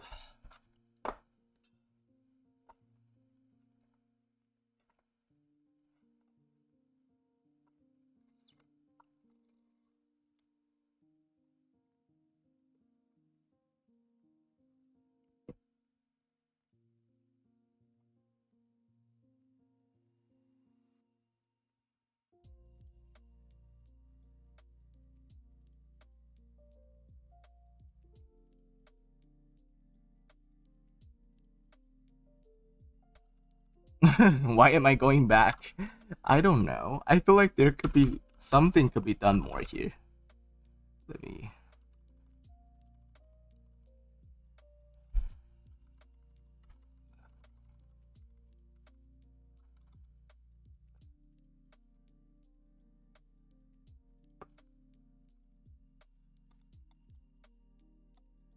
Anyway. Oh, also like this part is.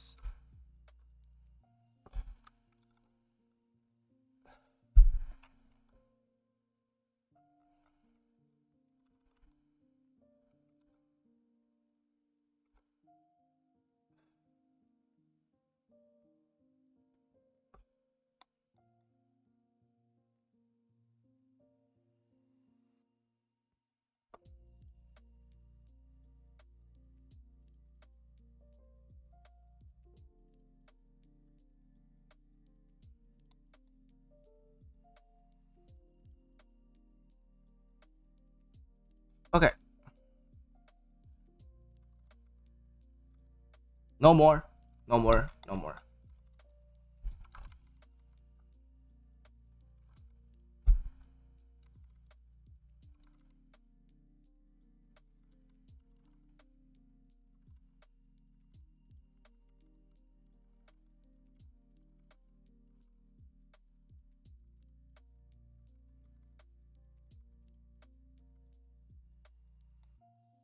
Okay, yeah. Also adding a gradation that's like darker at the top, lighter at the bottom would always add a little bit more atmosphere. Because that's just how sky works, you know? And yeah. It always create a little bit more atmosphere.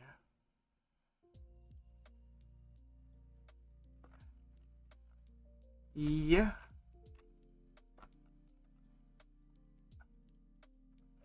Okay. Okay, actually, yeah, let me put my friends at the end. I want to go over the viewers first. Okay, so here. This one, a psychedelic thingy. I think it's pretty cool.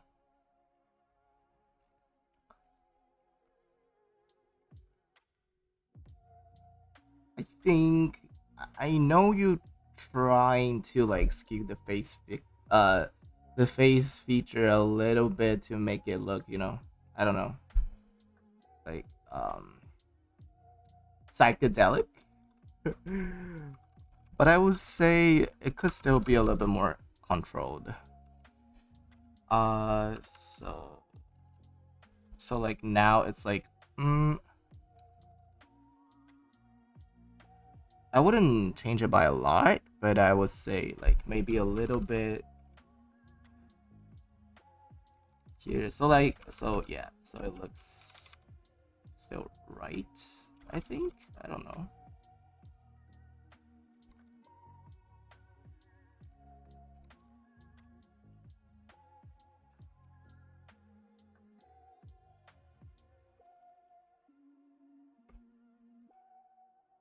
And it's also like a perspective thing, since this end of the eye is higher than this end. Yeah, it should be the same here, but not by that much. Also, your mouth is actually a ball, like the structure here. There's actually in ball here. There's a ball here. So your lips actually wraps around your face. So I'll just go over this a little bit. But I can still keep the juicy looks, but yeah,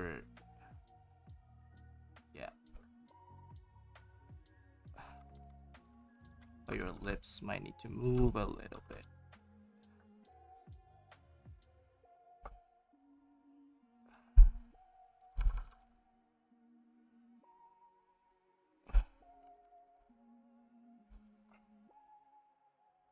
Yeah.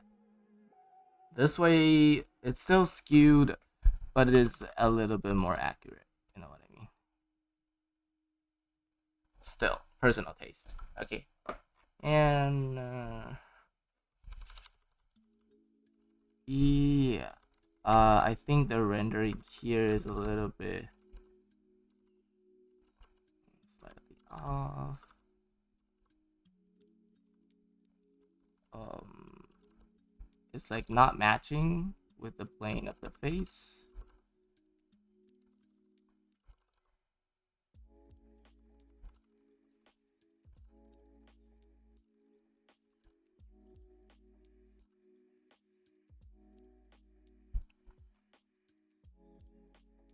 Mm,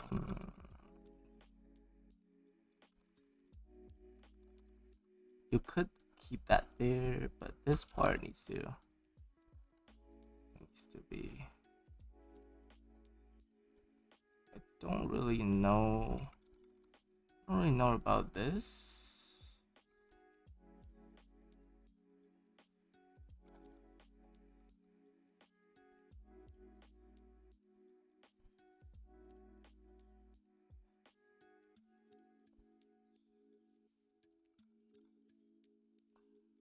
Also, bottom lash. It's personal taste. Wait, actually, no. I'm not gonna add bottom lash. But here, I think the silhouette is a little bit off. The most prominent part should be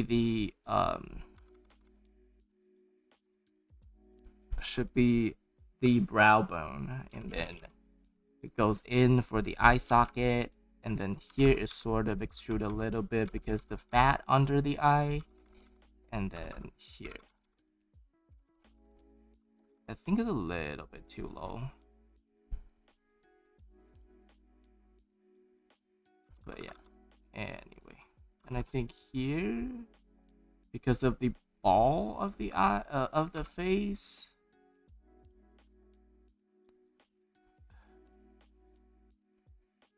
this part should still be showing a little.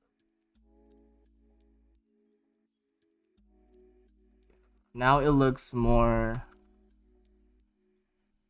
yeah, I think the proportion looks a little bit more right.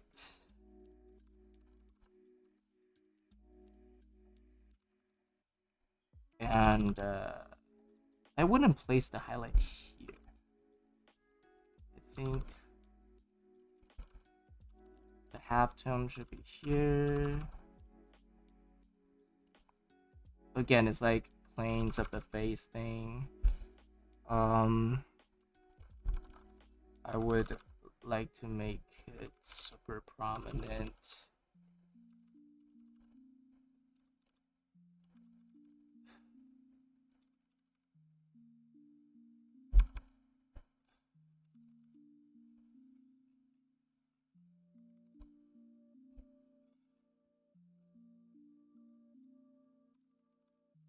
And then here, the shading is a little bit soft.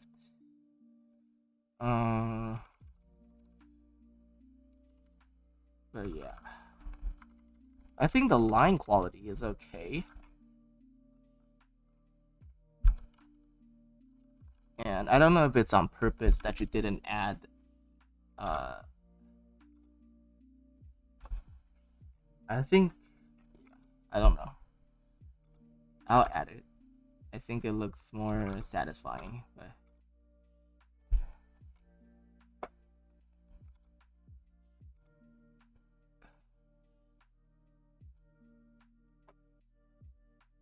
let me see what other things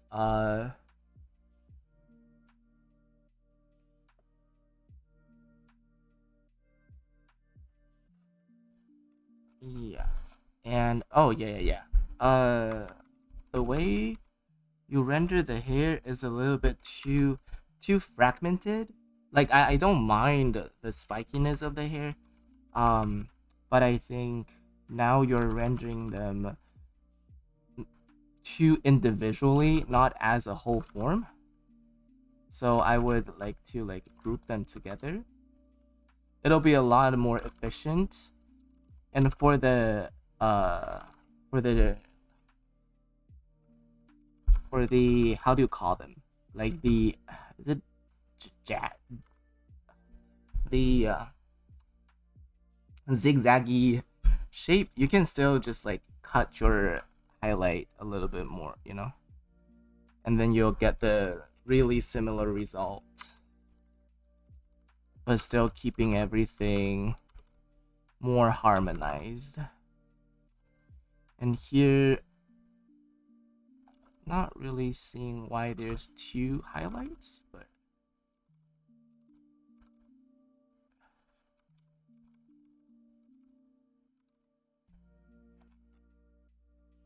yeah, something like that. Something like that. And yeah. And here, you're it's sort of like, you know, you're using an airbrush and then just like brush over. There's nothing wrong with using an airbrush, but I think you need to be aware of like the shape of, for example, the shape of the shirt, and then the body. Maybe there is a shadow here.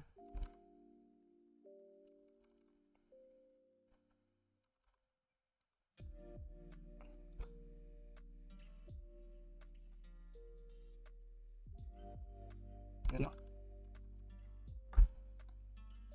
And I think it's a really good opportunity to use the lasso tool. And then, you know, you can use an airbrush to create creases on the shirt. I think that'll be really effective on this texture. But yeah, you can play around with it and then just create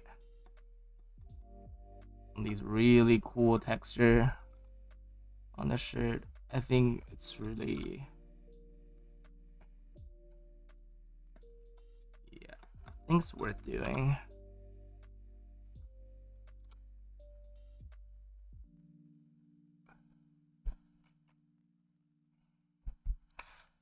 Definitely worth doing.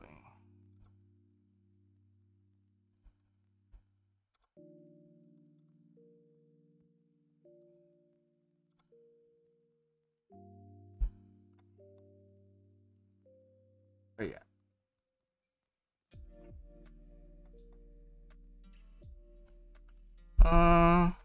Yeah.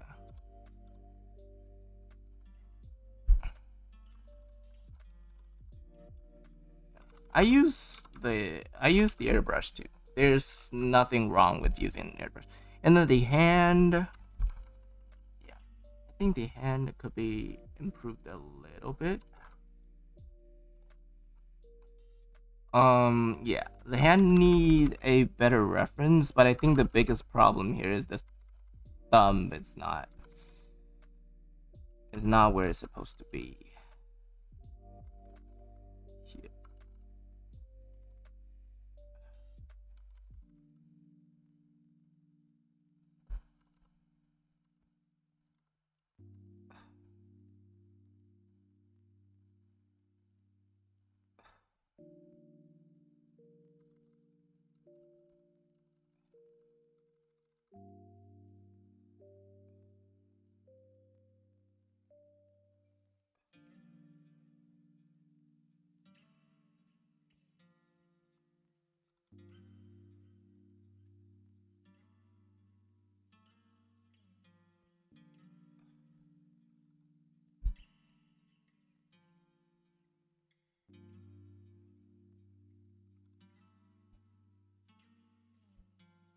Yeah, I wouldn't say this is accurate, but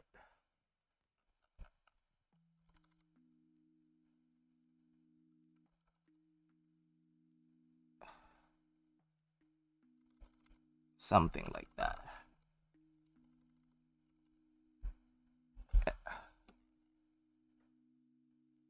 And I think the way this whole thing is cut off could be designed a little bit better. I don't know. I think like here. I think so. I think this is now is sort of like randomly cut off. I would love to see maybe it interact with the background a little bit. So like like it actually hides in the swirl.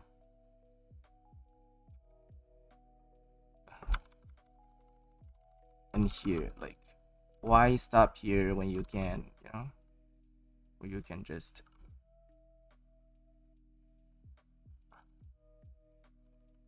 here. I don't know. I would love to see it ends a little bit more.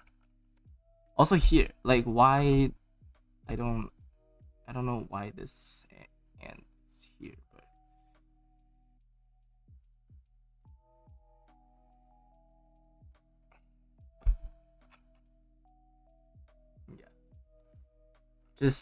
yeah. The cut would be better if it's done more intentionally. But yeah, that's my input so far. I like the stylization. I like the psychedelic idea. Also, like there's some really nice moment with your lines. I like, yeah, but I think it's just like try to make it more structured, and that's pretty much it.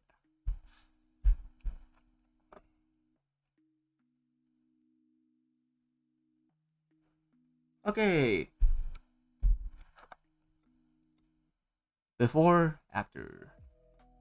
Okay, we are 1, 2, 3, 4, 5 in.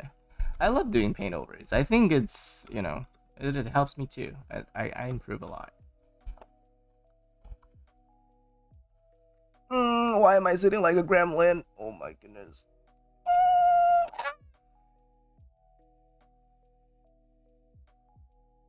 Okay.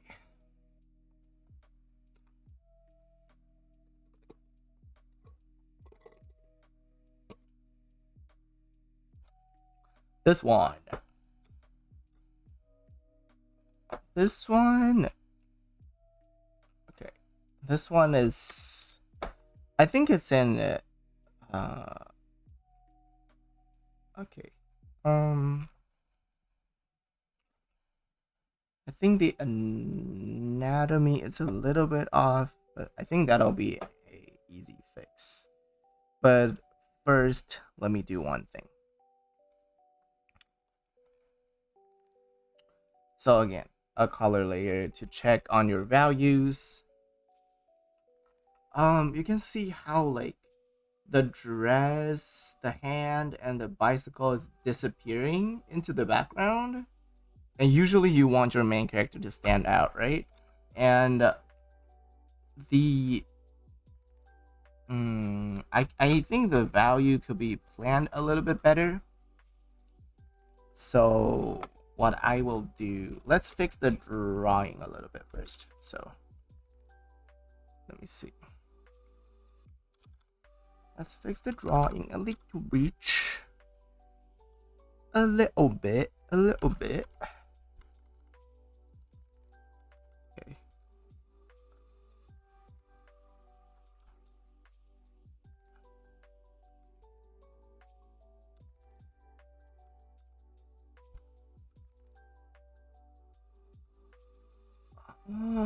This shoulder is a little bit of a...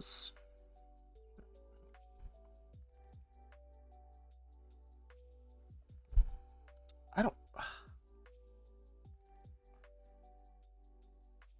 don't know how much that'll show, you know?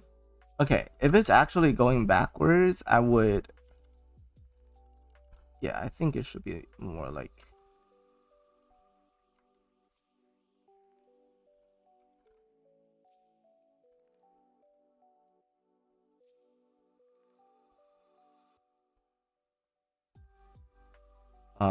Yeah, and also...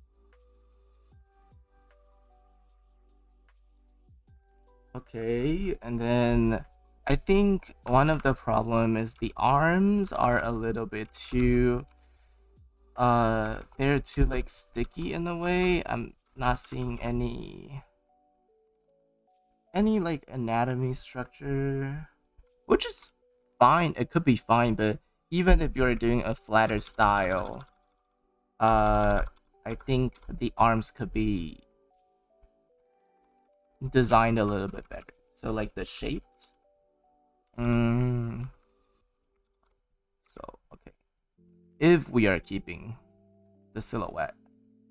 Also, I think this hair is like a really weird lane.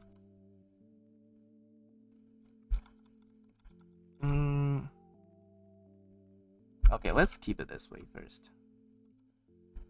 And if it's like a more, yeah.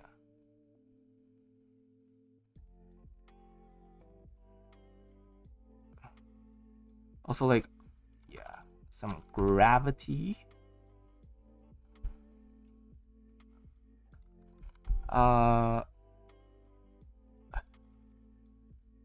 Some arms. This arm is a little bit, it's definitely too long. Because arms usually end at your waist, which is this point. And, yeah, but that would be an easy fix.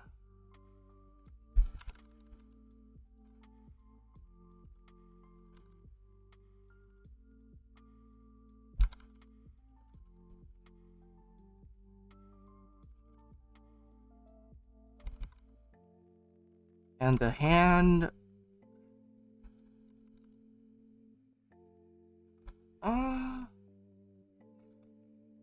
The hand could be a bit...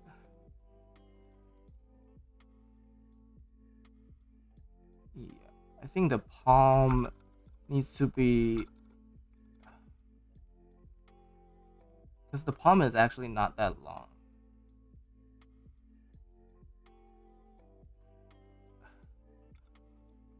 But yeah, I mean, it could make sense.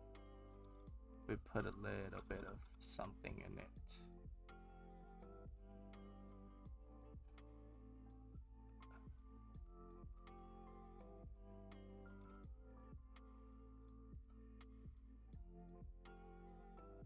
Okay, anyway. I think... Oh, and the booby... Not the booby. But yeah. Okay. I think the biggest thing I want to fix about this is the value grouping. So okay, now the drawing is a little bit more, I would say is a little bit more accurate. We can go about trying to group the value a little bit better.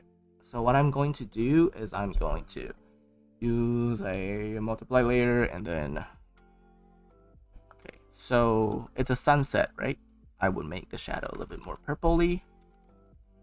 And then let's cut out this whole shape. Let's cut out this whole shape. I would say to make it more atmospheric, I think it's definitely competing. So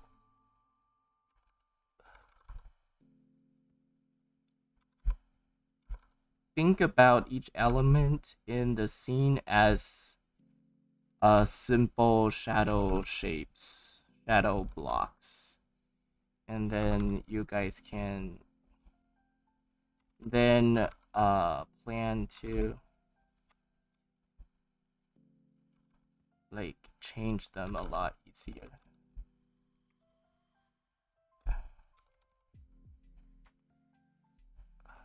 Also, why is there no drop?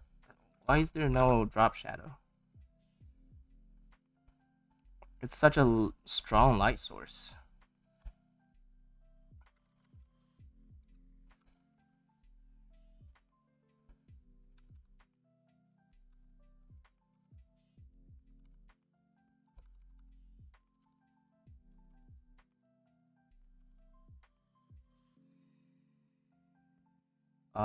I would say I don't know. I feel like bikes have more of these things than this. So I would like to, actually,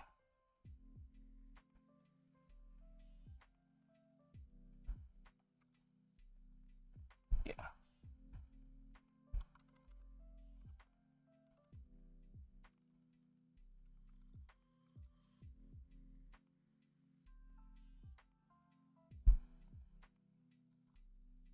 Okay, even now, I feel like it's already a lot better. And the reason why is because now the whole character stands out from the really bright background. Before, it kind of all merges together, but with now, I have all of my characters in this dark gray value, and the background is lighter than that. So that's why it looks more it stands out more. And what I will do is I'll even make uh I'll even make the background. There's two ways to go about this. One way is to make the background even brighter, like super super duper bright. Because I feel like now there's still not enough separation. So what I'll do is to do this. And and maybe a little bit of saturation, but yes, I would like to make it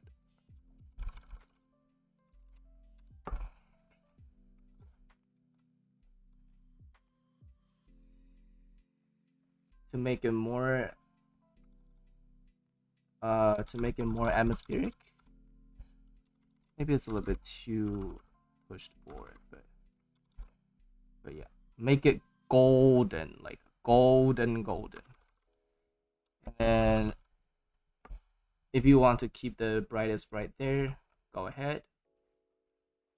It's just different ways to group your values, and then you to make it more interesting, you can like saturate it more, and then make it, you know, and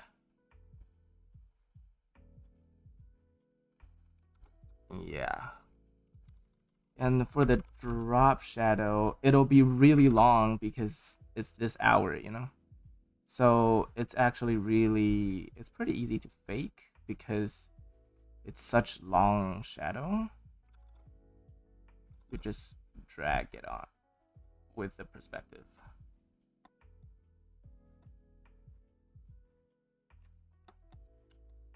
And now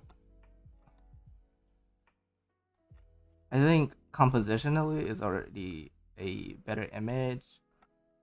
And now you can go in and then add some of that layer that you like. And I think that now it's really going to show. Because it's such a dark character that even the penguin,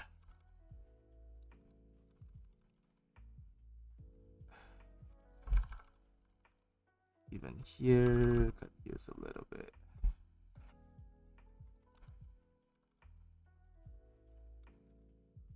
Even the bike.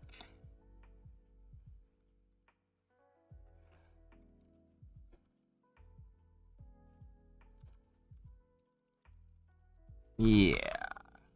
Yeah.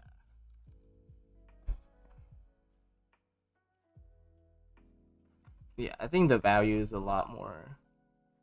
It's better planned. It's better planned here. It's better planned here.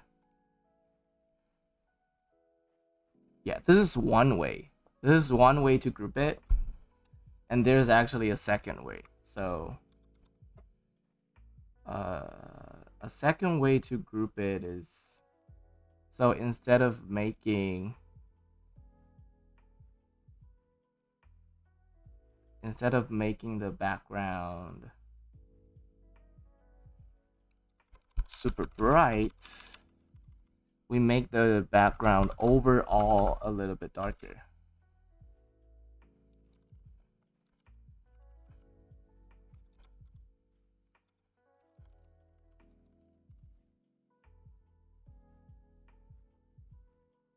It's still bright, but overall a little bit darker. And then the brightest bright in the background wouldn't be so solid.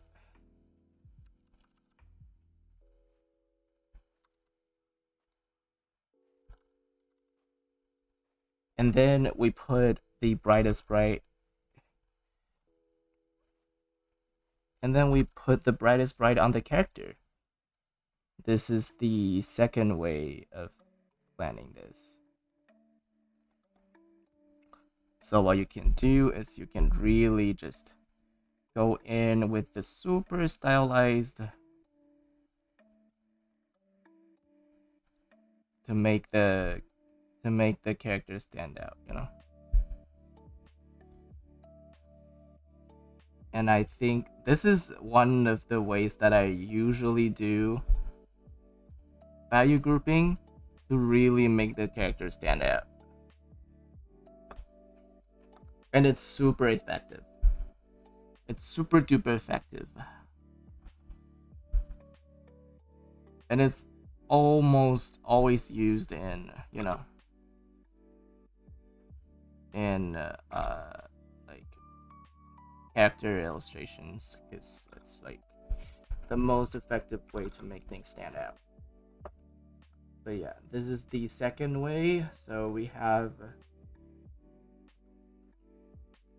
two different renditions.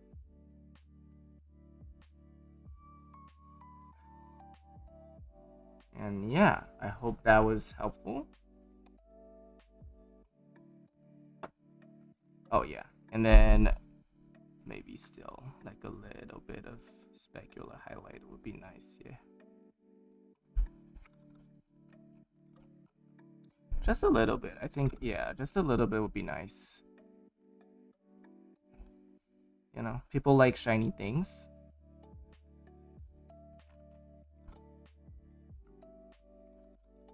Maybe that's a little bit too much, but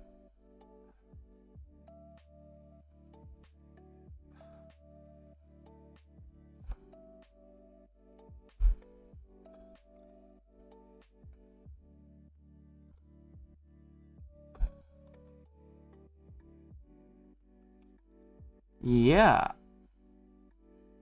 that's about it.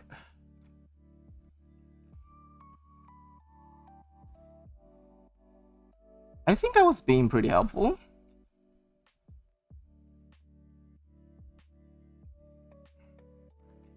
Okay.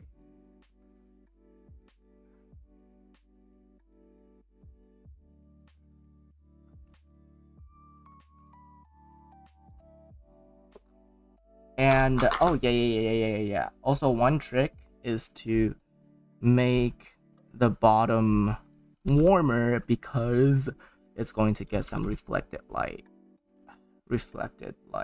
from. Wait, so this part good. Also, you can use some, gradation, whatever you want to call it, and the bottom part could be warmer. Right. Because it's getting the reflected light from. But yeah. Okay. Dunzo.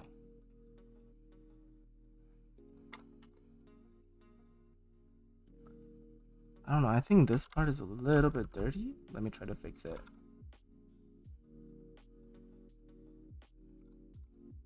Oh yeah, and then one thing about sky is that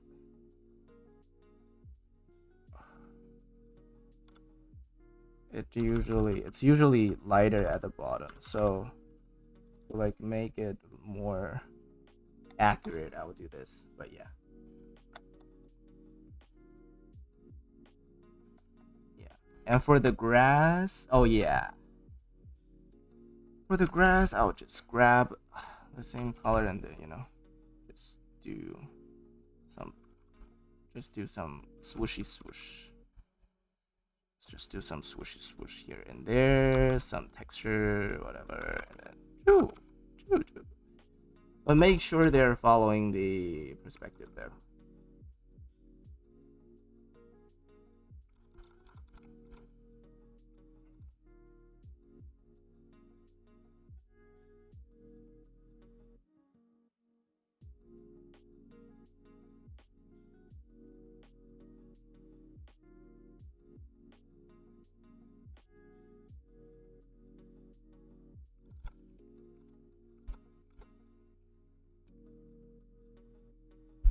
But yeah, okay. Ah, that was it. That was it for this one. Okay, let me do before and after. I love doing that. Before, after. So I fixed the drawing a little bit, and mainly I was reconstructing the value. And yeah, you see how, yeah, just like how much more it stands out. But yeah, okay. Okay, let me go take a little break. We have, I think, 2 more to go. Let me look at. Oh yeah, I think I have 2 more to go. 2 more to go. Yeah. Let me.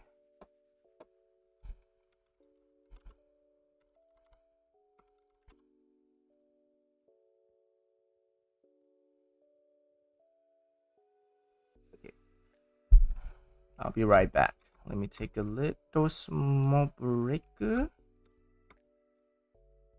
Actually, yeah. Okay.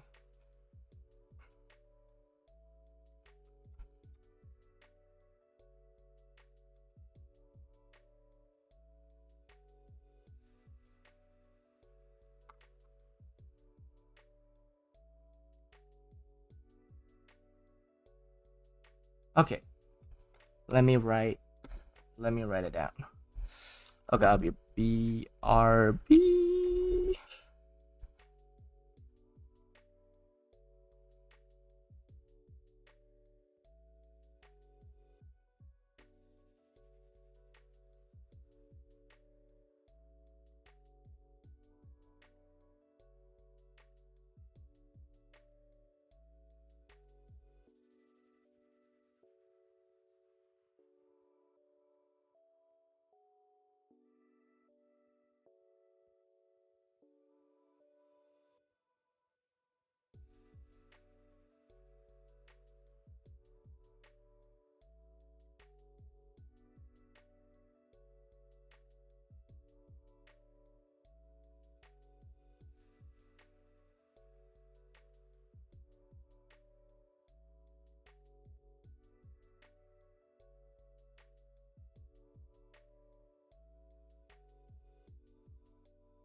Okay, I let some water out of my body.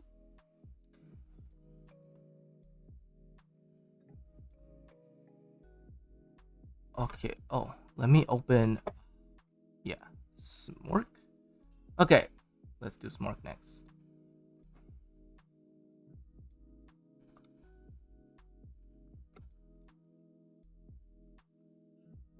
Zek.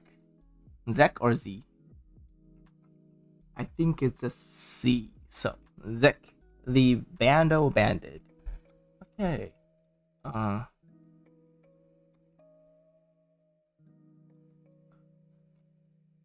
I think. Yeah. I would like to change. I feel like one thing about character design is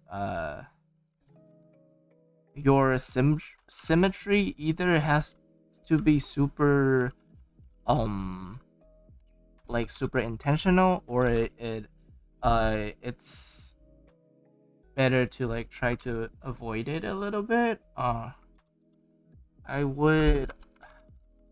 So for the bang,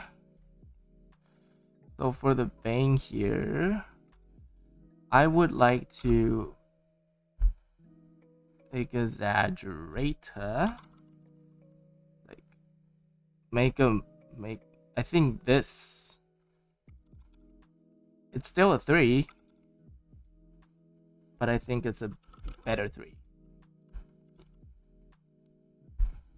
You know what I mean? When you have like asymmetry, and then you just put.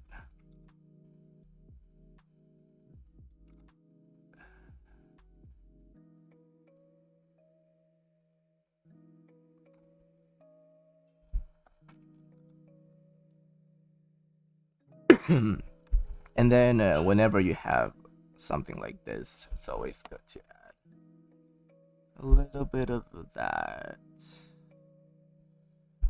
But yeah. And then I'm not sure what's happening here. The spikiness.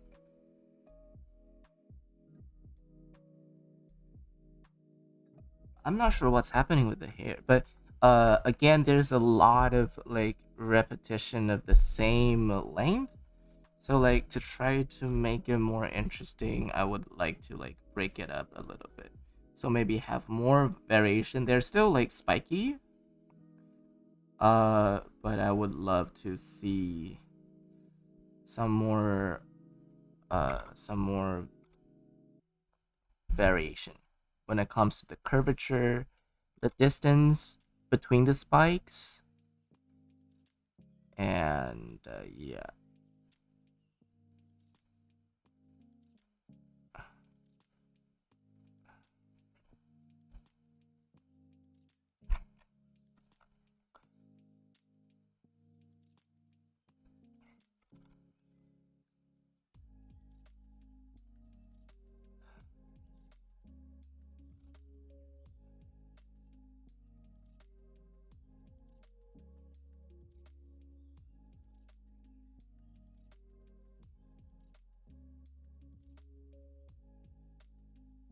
And this part, I don't really know what's going on here, but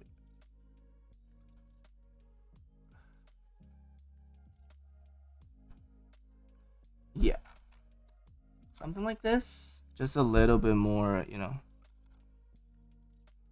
a little bit more asymmetry.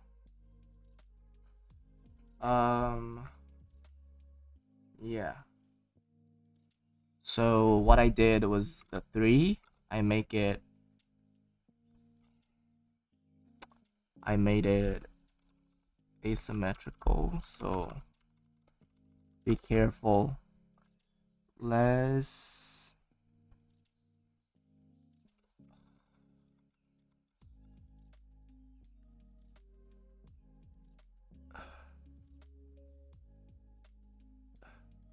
How do you?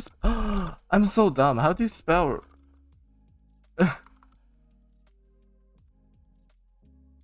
Okay.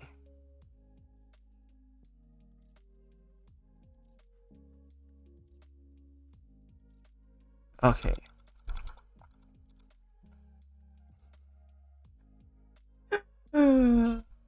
Why am I so dumb? Symmetry. I don't trust my spelling.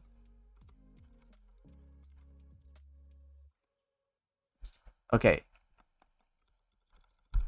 I should never try.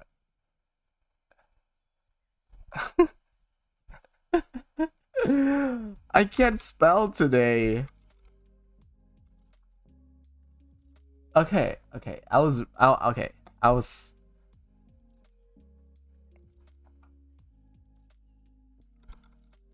yeah.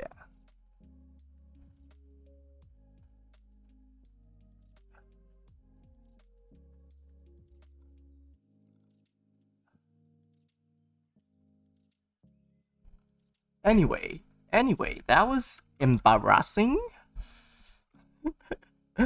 I swear I'm not dumb. I swear to God I'm not dumb. I guess. I swear I'm not dumb. Here, let me explain, okay? Let me explain.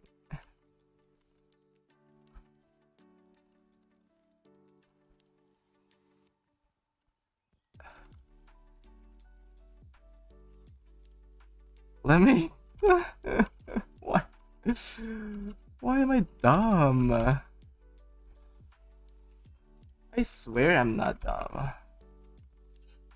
Anyway, it's just today, okay? Today is kind of special. It's a special day. Okay, and yeah, I think the hair is like the biggest part that I feel like could be improved. I would also like to see some more fluff. I'm using a lot of lasso tool on this one, but yeah. I would say maybe like this part it's like fleshy, and then here is like the fluff.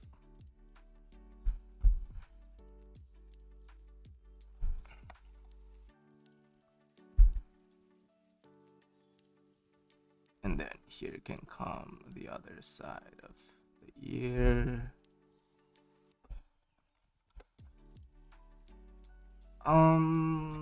Yeah. Also, I would try to push the shape a little bit more. So I do like this design, but maybe the like this shape could be more. Could be like, you know, like more like even puffier. Even puffier. I always like to push things.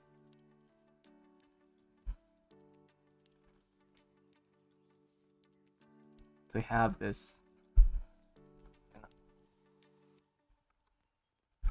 And yeah. I will I'll make see like here is not a good shape. Like here is a lot of repetition and I'm trying to fix it by breaking it into like big, medium, small. That's basically what I'm doing.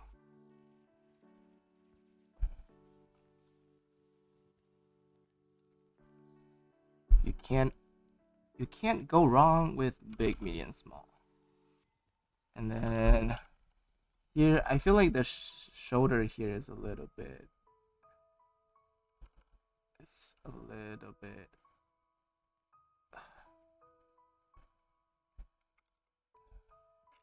But yeah. I don't know. I like the ring, but I feel like uh you could maybe make them bigger. I think it's a really cool idea, so like, why not push it?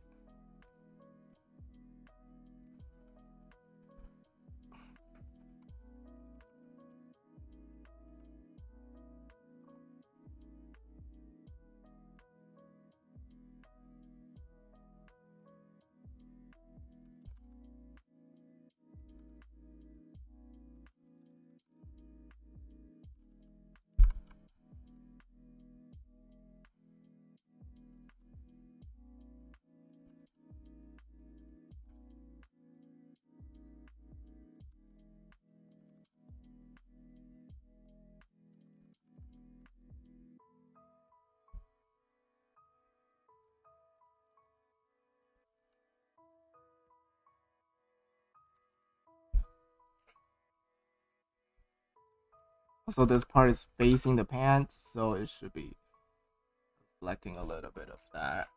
And oh no, I think yeah.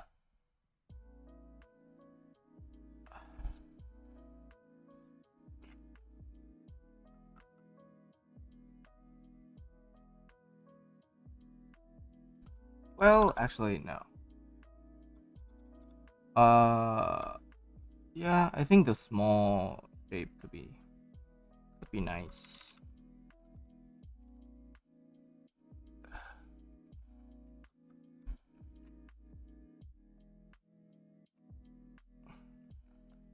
I'm not sure what's going on here. The ear clip thing.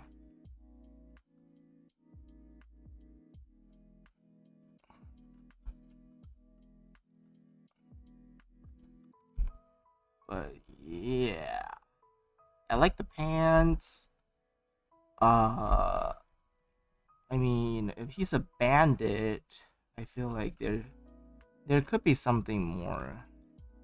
Oh, and also like for metal, I think there could be a little bit more contrast. Yeah, for the metal rendering.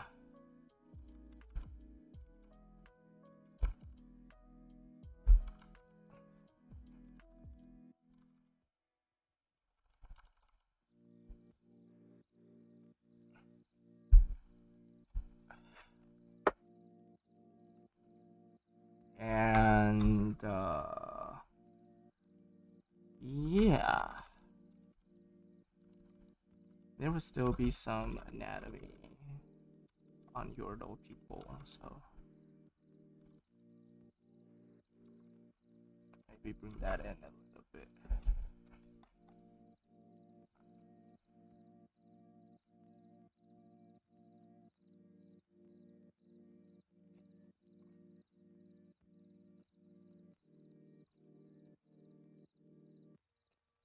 I think it'll be cool. I mean, I'm just like talking from existing Yordle designs, but you know, it's always cool to have a little bit of like metal detail uh on them.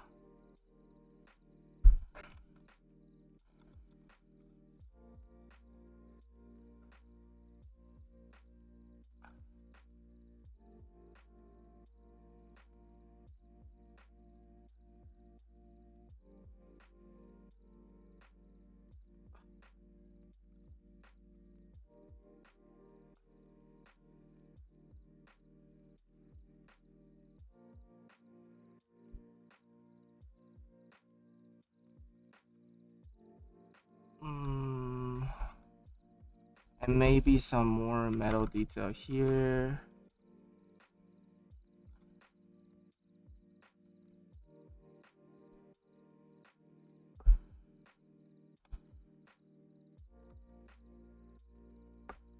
I don't know. This is a pretty Ionian kind of shape, but I think it'll be cool. Also, this is like a technique on painting metal, because metal is like, they have universal sort of value, so it's good if you can paint them on separate layers and then try to, you know, bring them together. Uh, yeah, paint them on the same layer and then do this. Okay, and then yeah, I think that'll be it. I think it's pretty cute. I think there might be some, yeah, I don't know. Maybe there will be like weapon design. But yeah, I'm looking forward to it.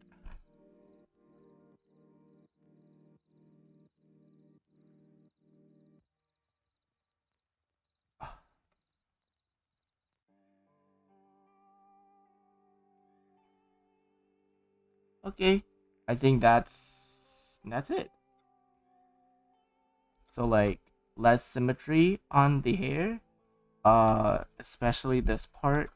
Let me try to make it more clear. especially this 3 curve that I'm creating here.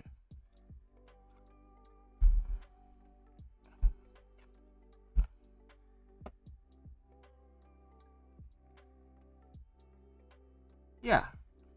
Oh yeah, also I think rendering, I know it's like not done, but you know, don't forget about the structure of the eye,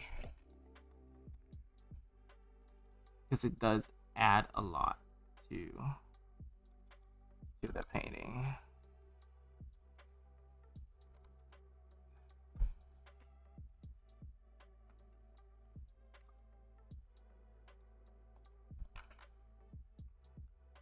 But yeah, can be more, could be even more fluffy. And to draw fluff, two most important part when it comes to fluff is the Terminator shape, which is where light meets the shadow, and the edge, the silhouette. So to show the fluff, I see you doing it a little bit here, but yeah, you know. Okay, I think that'll be it.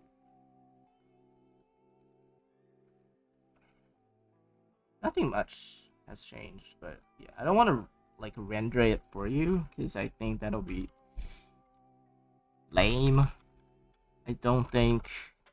I think you can do a good job at rendering. So, as design, you know, I love this guy.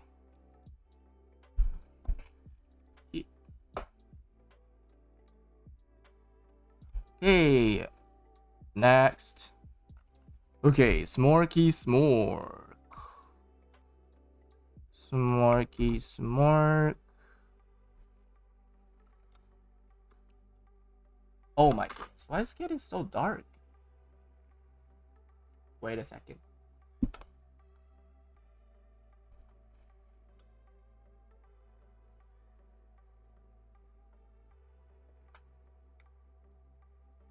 Hopefully it's better.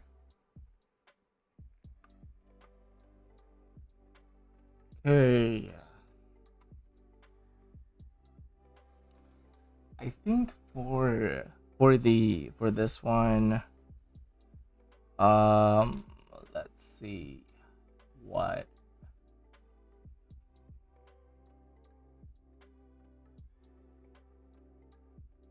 Um,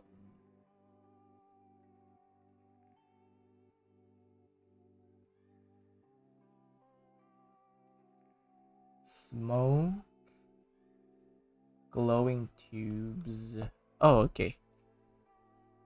So I think one thing is value planning. So again, we're going to examine our value, examine it, and there's no pure. I think like everything is a little bit too dark. There's no pure white, and I feel like the two glowing tube in the background is competing with the main subject. So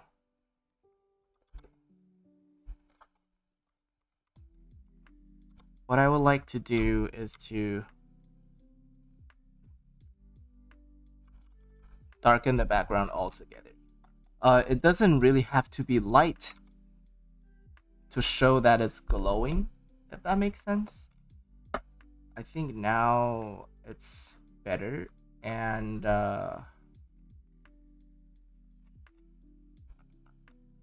for the center character, I would like to make it.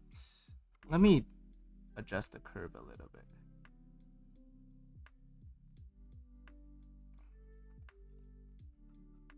Yeah, okay. Yeah.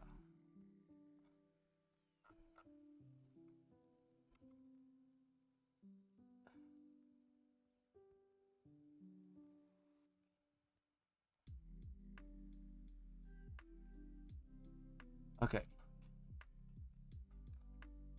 And yeah. I think Something about it is the lighting is not consistent throughout the body. Uh, so I'll fix it with the lasso tool. If there's two glowing tube, and I don't know how bright you want the glowing tube to be. Um,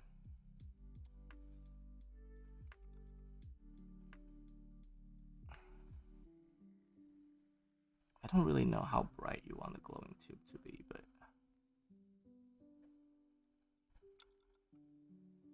if this is how bright you want it to be, then yeah. Also, it's about the form of the body and how the light is actually affecting. A lot of the brush stroke is just, like boop, boop. It's like dotting on it, and it's not really doing the job. And for a plane like that, light doesn't really interact with the surface like that. It'll mostly be on the edge of it. Also, because the light is coming from behind.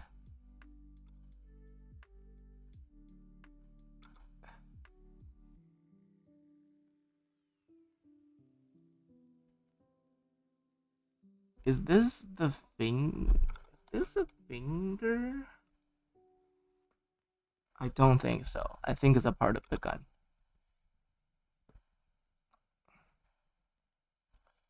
Okay. And then again, I think the hand is also a little bit, but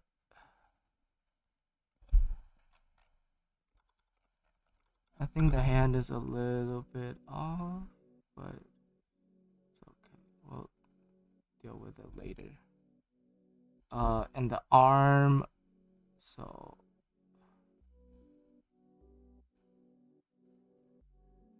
also I think it's like a form kind of problem. And then here, I don't know. I don't know about this one. I don't know about if there will be something like that there, but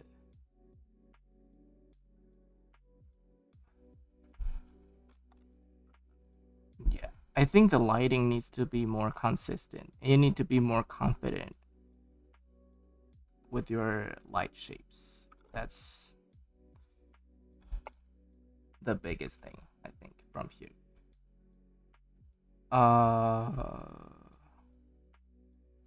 Yeah. Also, there's like, okay, two sides are glowing. Um,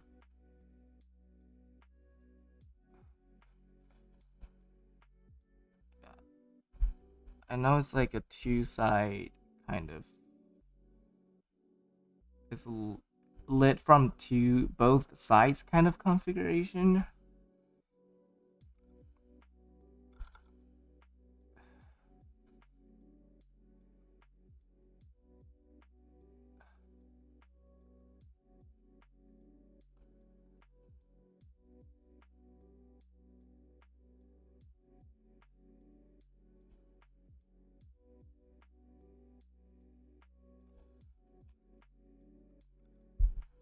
But yeah, I would make this leg stand out more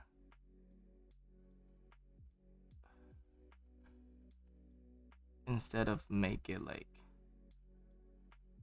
you know. I think this is a better pose.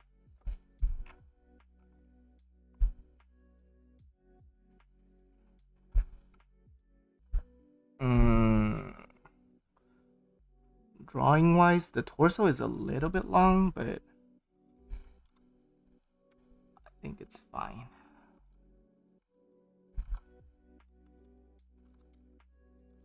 Uh, pretty much. And now it comes to the hair. It's the same. It's the same thing. Um,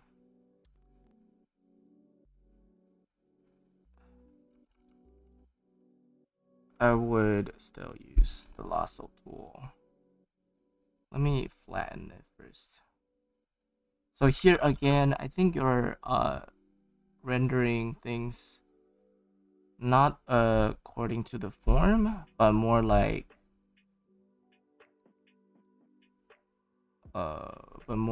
you're doing it from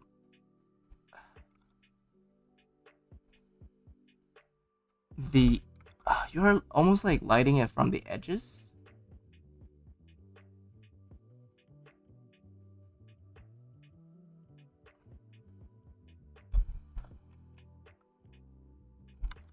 And I think it's a good idea to spotlight the face, but I think it could be toned down a little bit. And now here it comes the okay, so this is the glowing tube on her body, I suppose. And the light being, because this is a ball, right? So the boob is a ball. So the way the light influences it, there's a fallout. You consider the fallout. And then you also consider the plane changes. So you combine that, and then you're pretty much set. I'm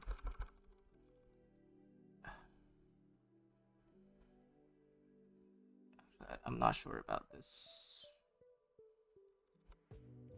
I really like the highlight on the chest, but I'm not sure if it's like working here. Maybe we can add it back later, because I kind of liked it.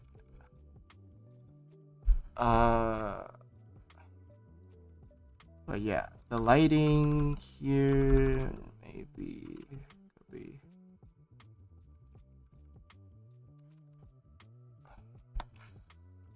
I think you need to like decide your light source. So here I'm trying to clean it up. I'm trying to clean up the light source, because I feel like there's too many light source here. So like one, you have two glowing tube that's emitting light from here, right? And then I would have like a light from top down, like that, or staging. And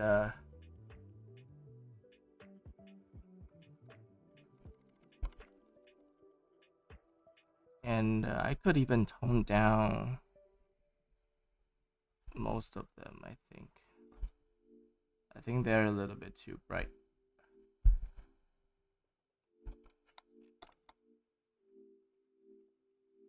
And then now we can have our spotlight. I would try to separate it into a different shade, so maybe something a little bit cooler. I think that's what you were trying to do here. But yeah. So here I'm doing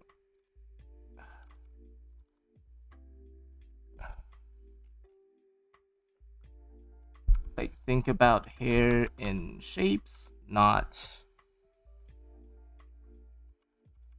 like singular strands.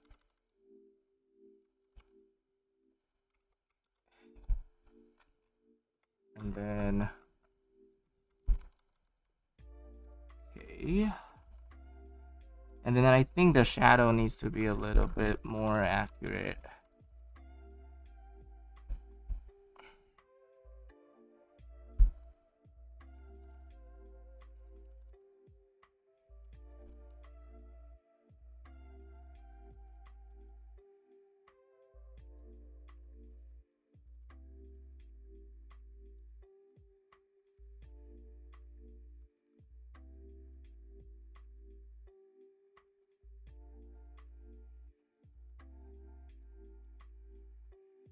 and then I'll take this as the highlight shape.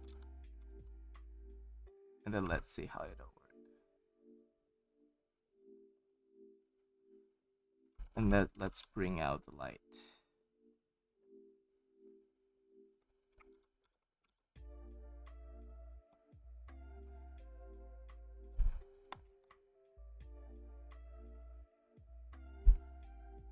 I feel like this is a lot more clear.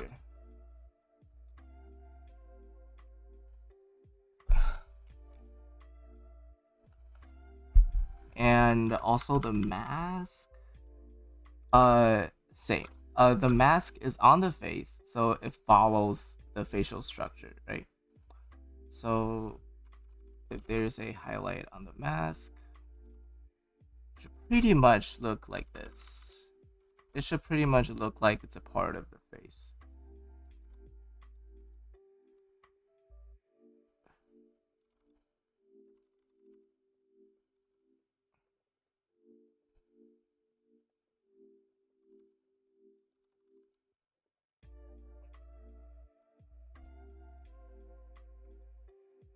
And you have, I believe, 2 holes on the face, and that's where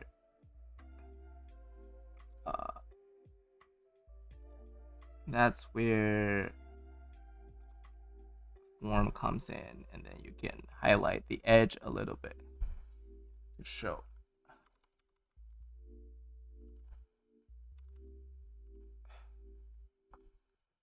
And then here you have the green light coming up from here. So I would like to add a little bit of bounce light from under. But still, because it's really dim. It's really, really dim. So there will be a really fast fallout. Fall off. It'll fall off really quickly.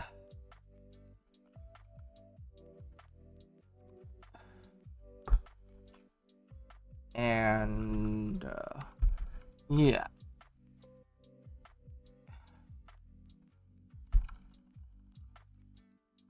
And to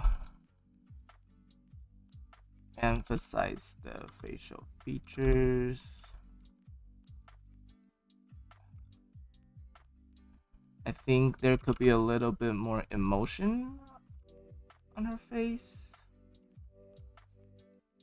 And I think it's okay to keep one eye in the shadow and highlight the other. I think that's pretty cool.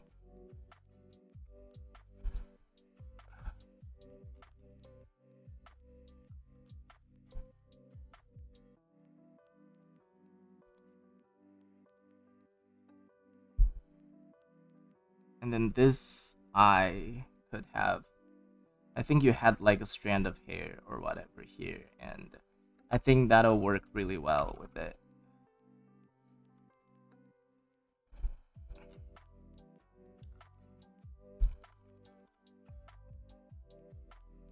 And here, the anatomy is a little bit wrong. The anatomy is pretty much wrong here, but okay, let me try to. But yeah, let me try to fix it a little bit. Try to fix it a little bit.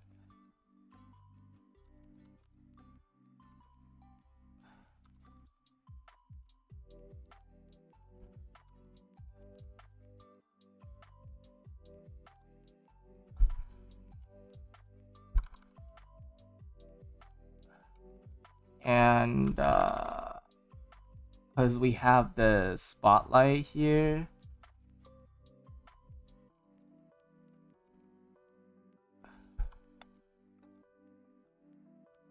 I would say this is pretty. And the hand, like, I think this is still pretty, because there's still light coming from here. So in theory, this part would be tinted with the light too, if the light is that strong, you know?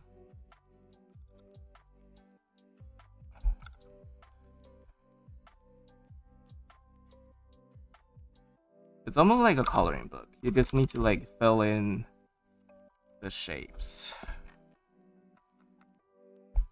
And then I would keep this part.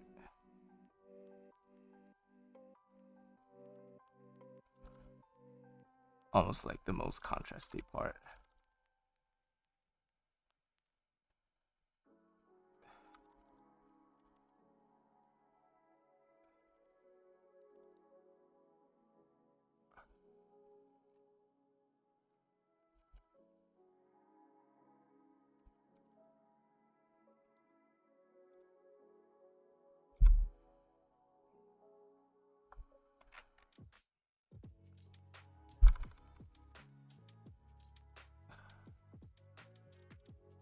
And here too, because the hand is sticking out, so I believe this part will be catching a little bit of light too. But to an extent.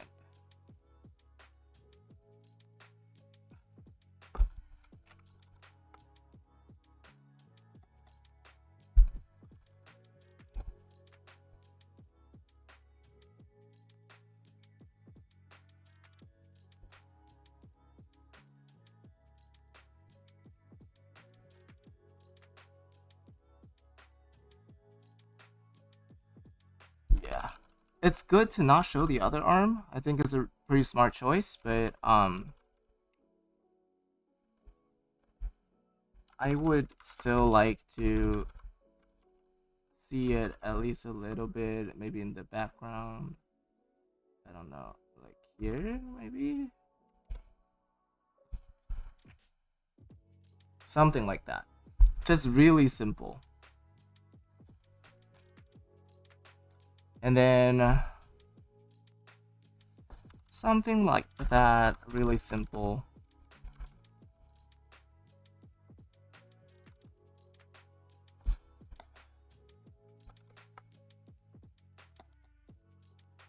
Yeah. It's quite a complicated light source scene, so I would highly recommend to use like a 3D reference or something.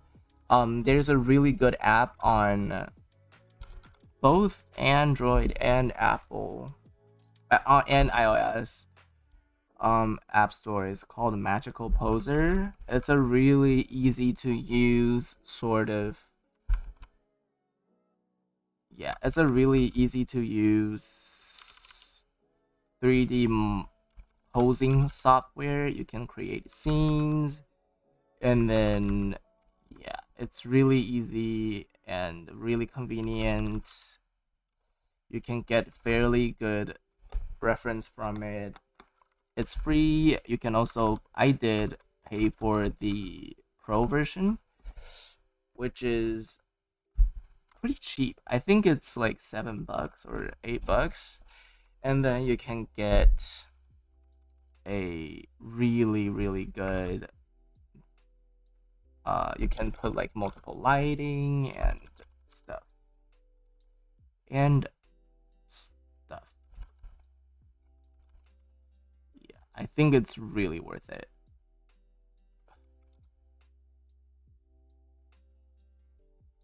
In my humble opinion, of course. Or just learn Blender. Just learn Blender.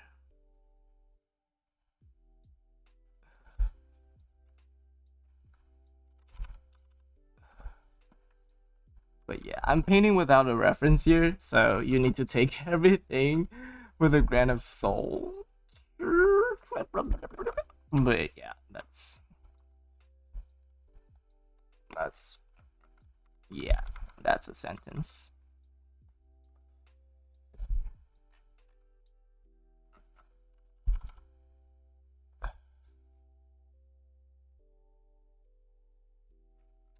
That is a sentence. That is being said.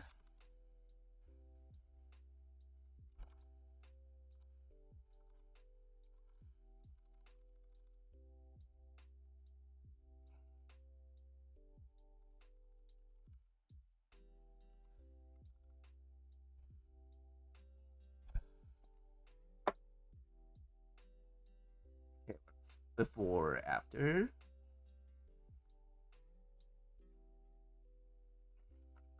And this part, I believe it's metal, so I think it's good to have a little bit of highlight here.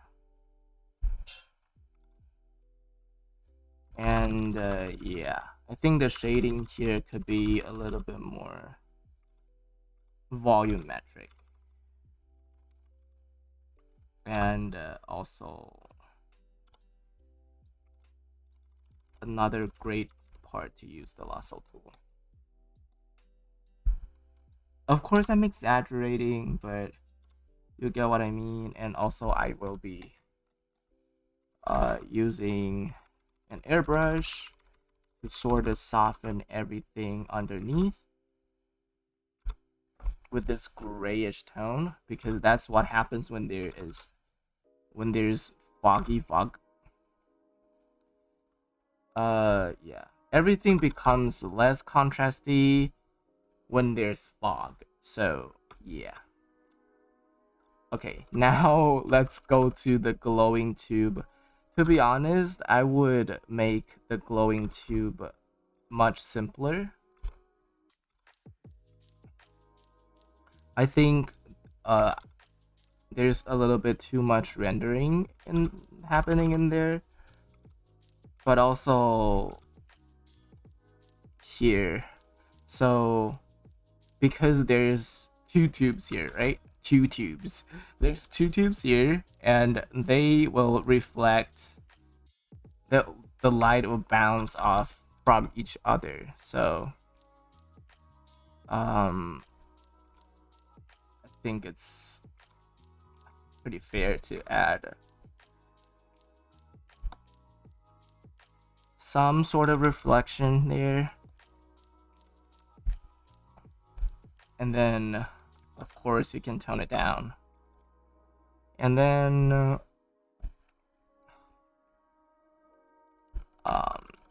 I would make it flatter, because the thing is, I feel like now the background is it's standing out a little bit too much. Of course, like the glowing tube is like a cool thing that you want to show, but let me create a new layer and then I'll try to make them less contrasty.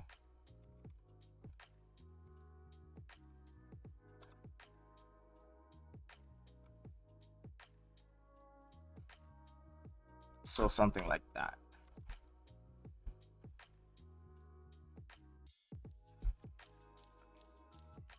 And then I think it'll be nice to like make it darker too.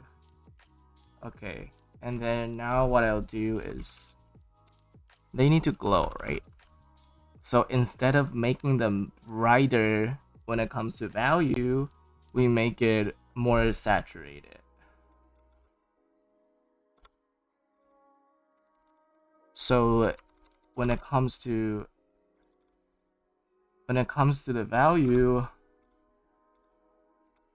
it'll still glow, but it doesn't influence the value as much, if that makes sense.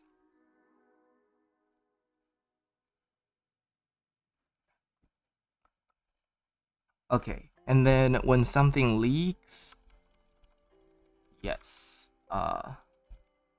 we love leaking. I see a little bit of leaking here. Yeah, okay. So cracking,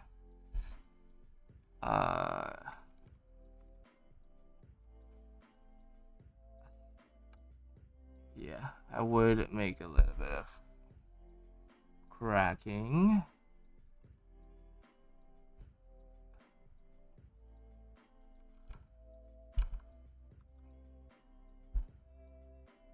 So cracking.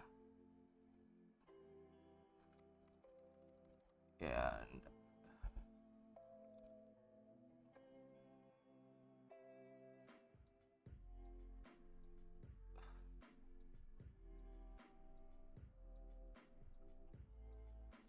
I would say, even though it doesn't really make sense, but instead of pointed it here, I would point it towards the face of the character as like a indicator, you know.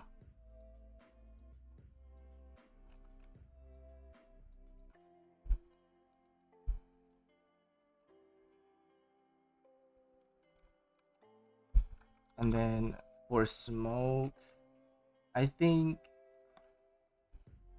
Smork should be able to draw smoke because you're named Smork. So, but yeah. So what I will do is, smoke is pretty much cloud, but wispier. So what I will do is actually just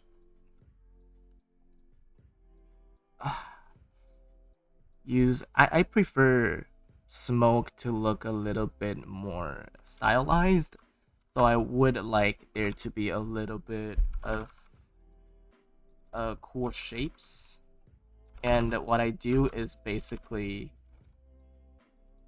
I will cut into my brush strokes using a eraser and then try to create something that I think looks cool.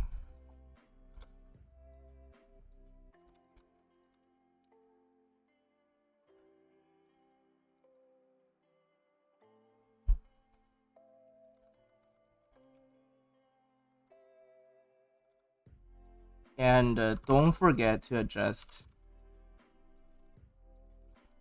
the size of your brush so you get more variation.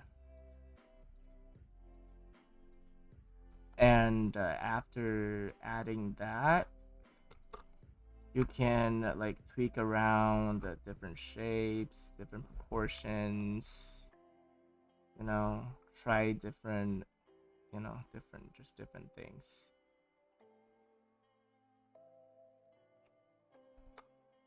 And then you sort of paint them in. And then you can add some like smaller shapes inside of it using all different kinds of mark making to make it look more smoky. And yeah, and then don't let it overlap with the character, and then lower the opacity if needed.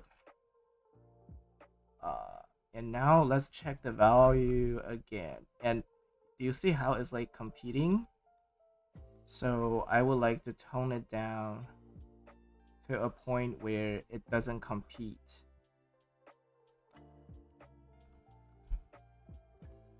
It doesn't compete with the focal point. So to avoid that, I would do something like that.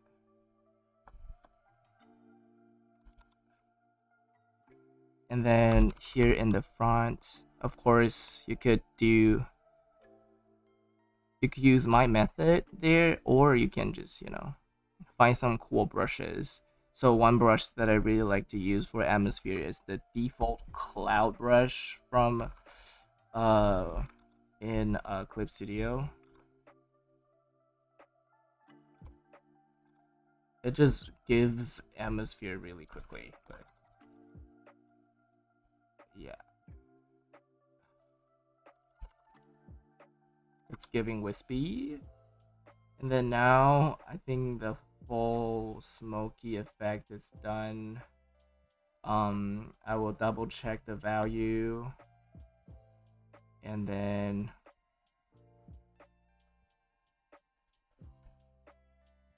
for scenes like this, especially when there's glow happening, I always like to add a vignette on the edge.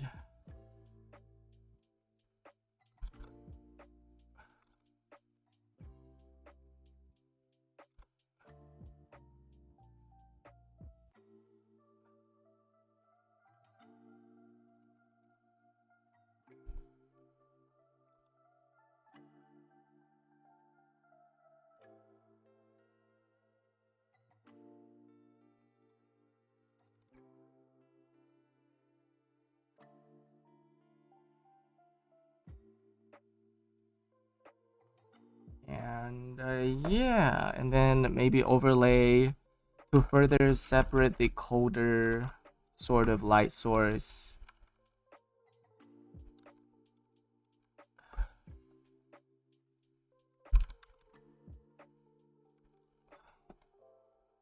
Just like tint it a little bit. And then I would put the only brightest bright, like the pure white, on the eye. So that way it has the most contrast when it comes to the whole value. And that's how you get attention. In maybe secondary, there could be some like highlight happening here.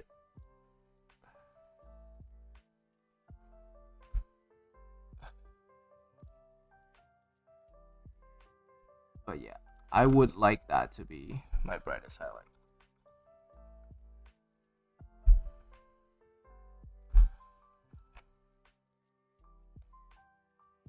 Okay. Let's check our value again. You see how this eye really stands out? But yeah. And then now, I think the last thing I'll do is I'll just merge them, and then I'll fix the proportion a little bit by liquefying. I think the hair could be a little bit taller. A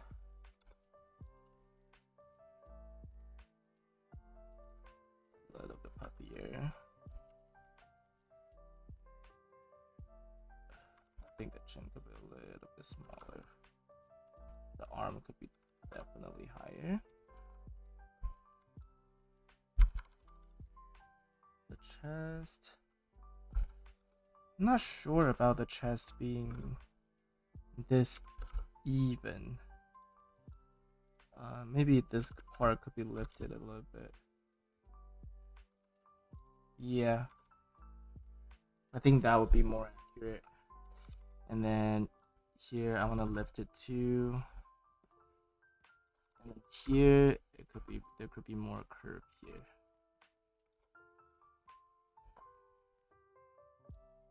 But yeah, I think that would be it for this piece. Oh shoot, I think I merged the original too.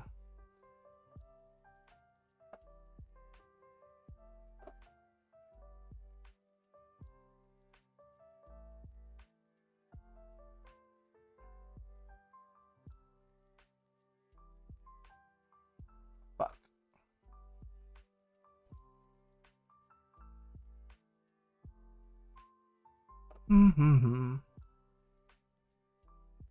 Okay, now we have before and after. This is how I would solve the problem that you had. So like basically to make it glow, it doesn't have to be bright in a sense where it's like, you know, it doesn't need to be bright in value. It could be bright in saturation.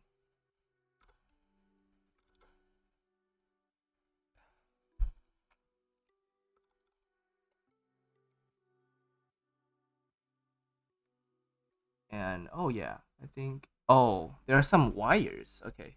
I like the wires, but I think the wires could be a little bit more.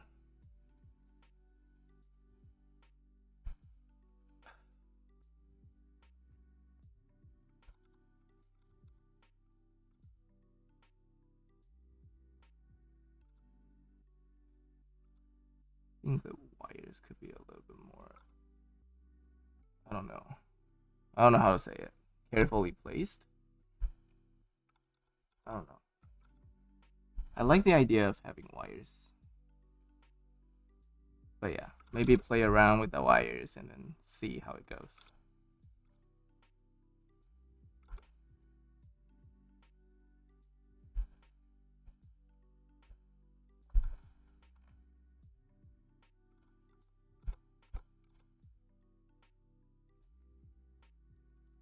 But yeah, hopefully it was helpful.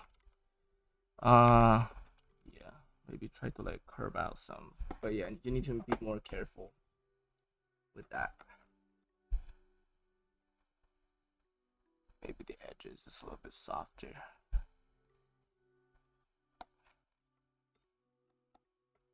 Okay, here we go.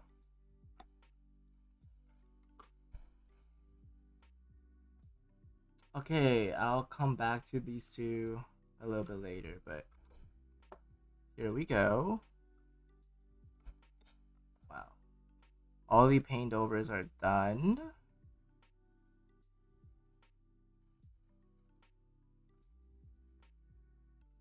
Okay. The last two for my friends. Yeah. I'll do it a little bit later.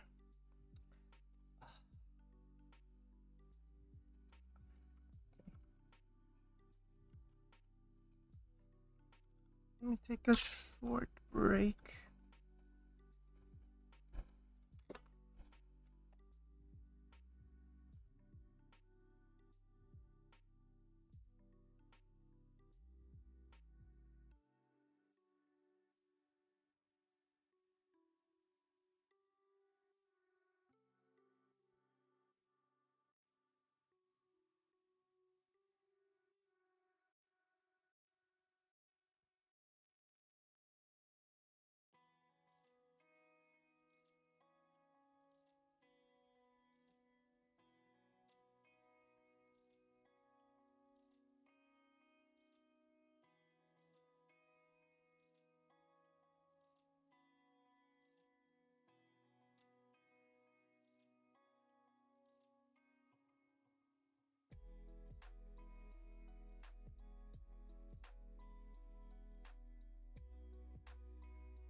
I'm back. Okay. Yeah, maybe I'll leave these two of my friends for the next stream.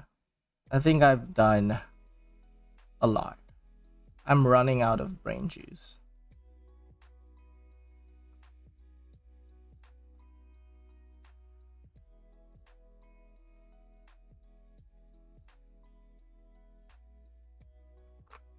But yeah.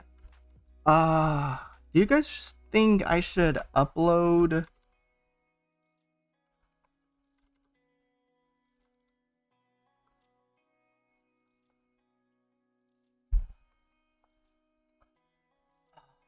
Do you guys think I should upload the the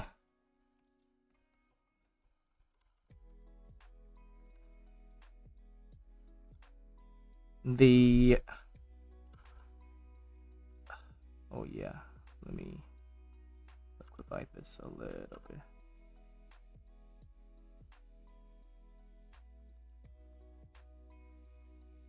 Especially this part.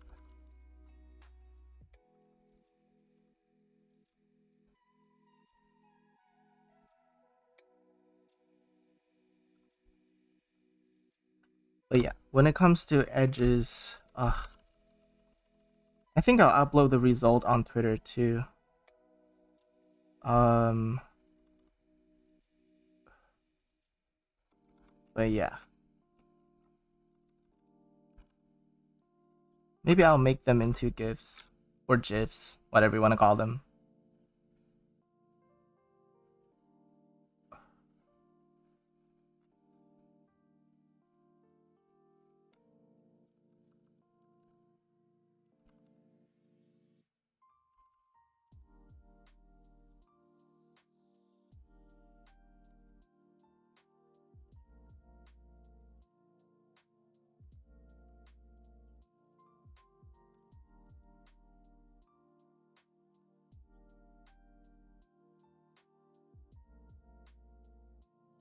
And yeah.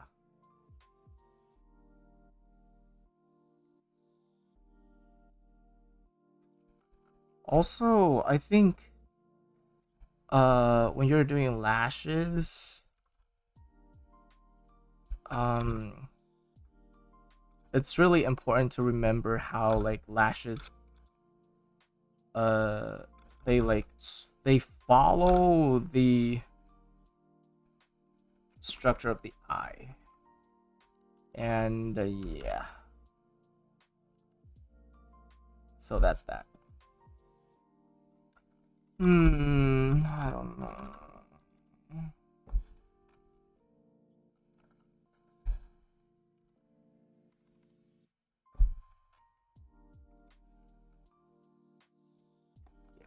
Oh, and then one more cool tool. Cool tool. That's a mouthful. One other cool thing you can do to like bring out more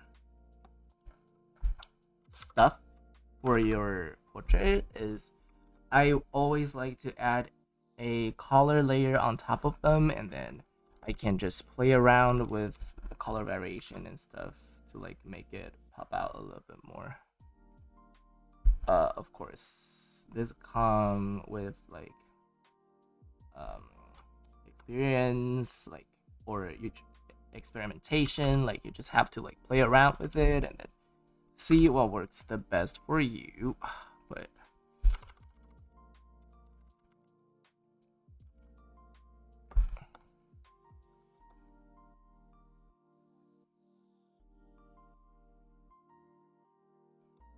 and if you want the edges to have a little bit more saturation, also just like or color to be exact. But yeah, some gradation, you know.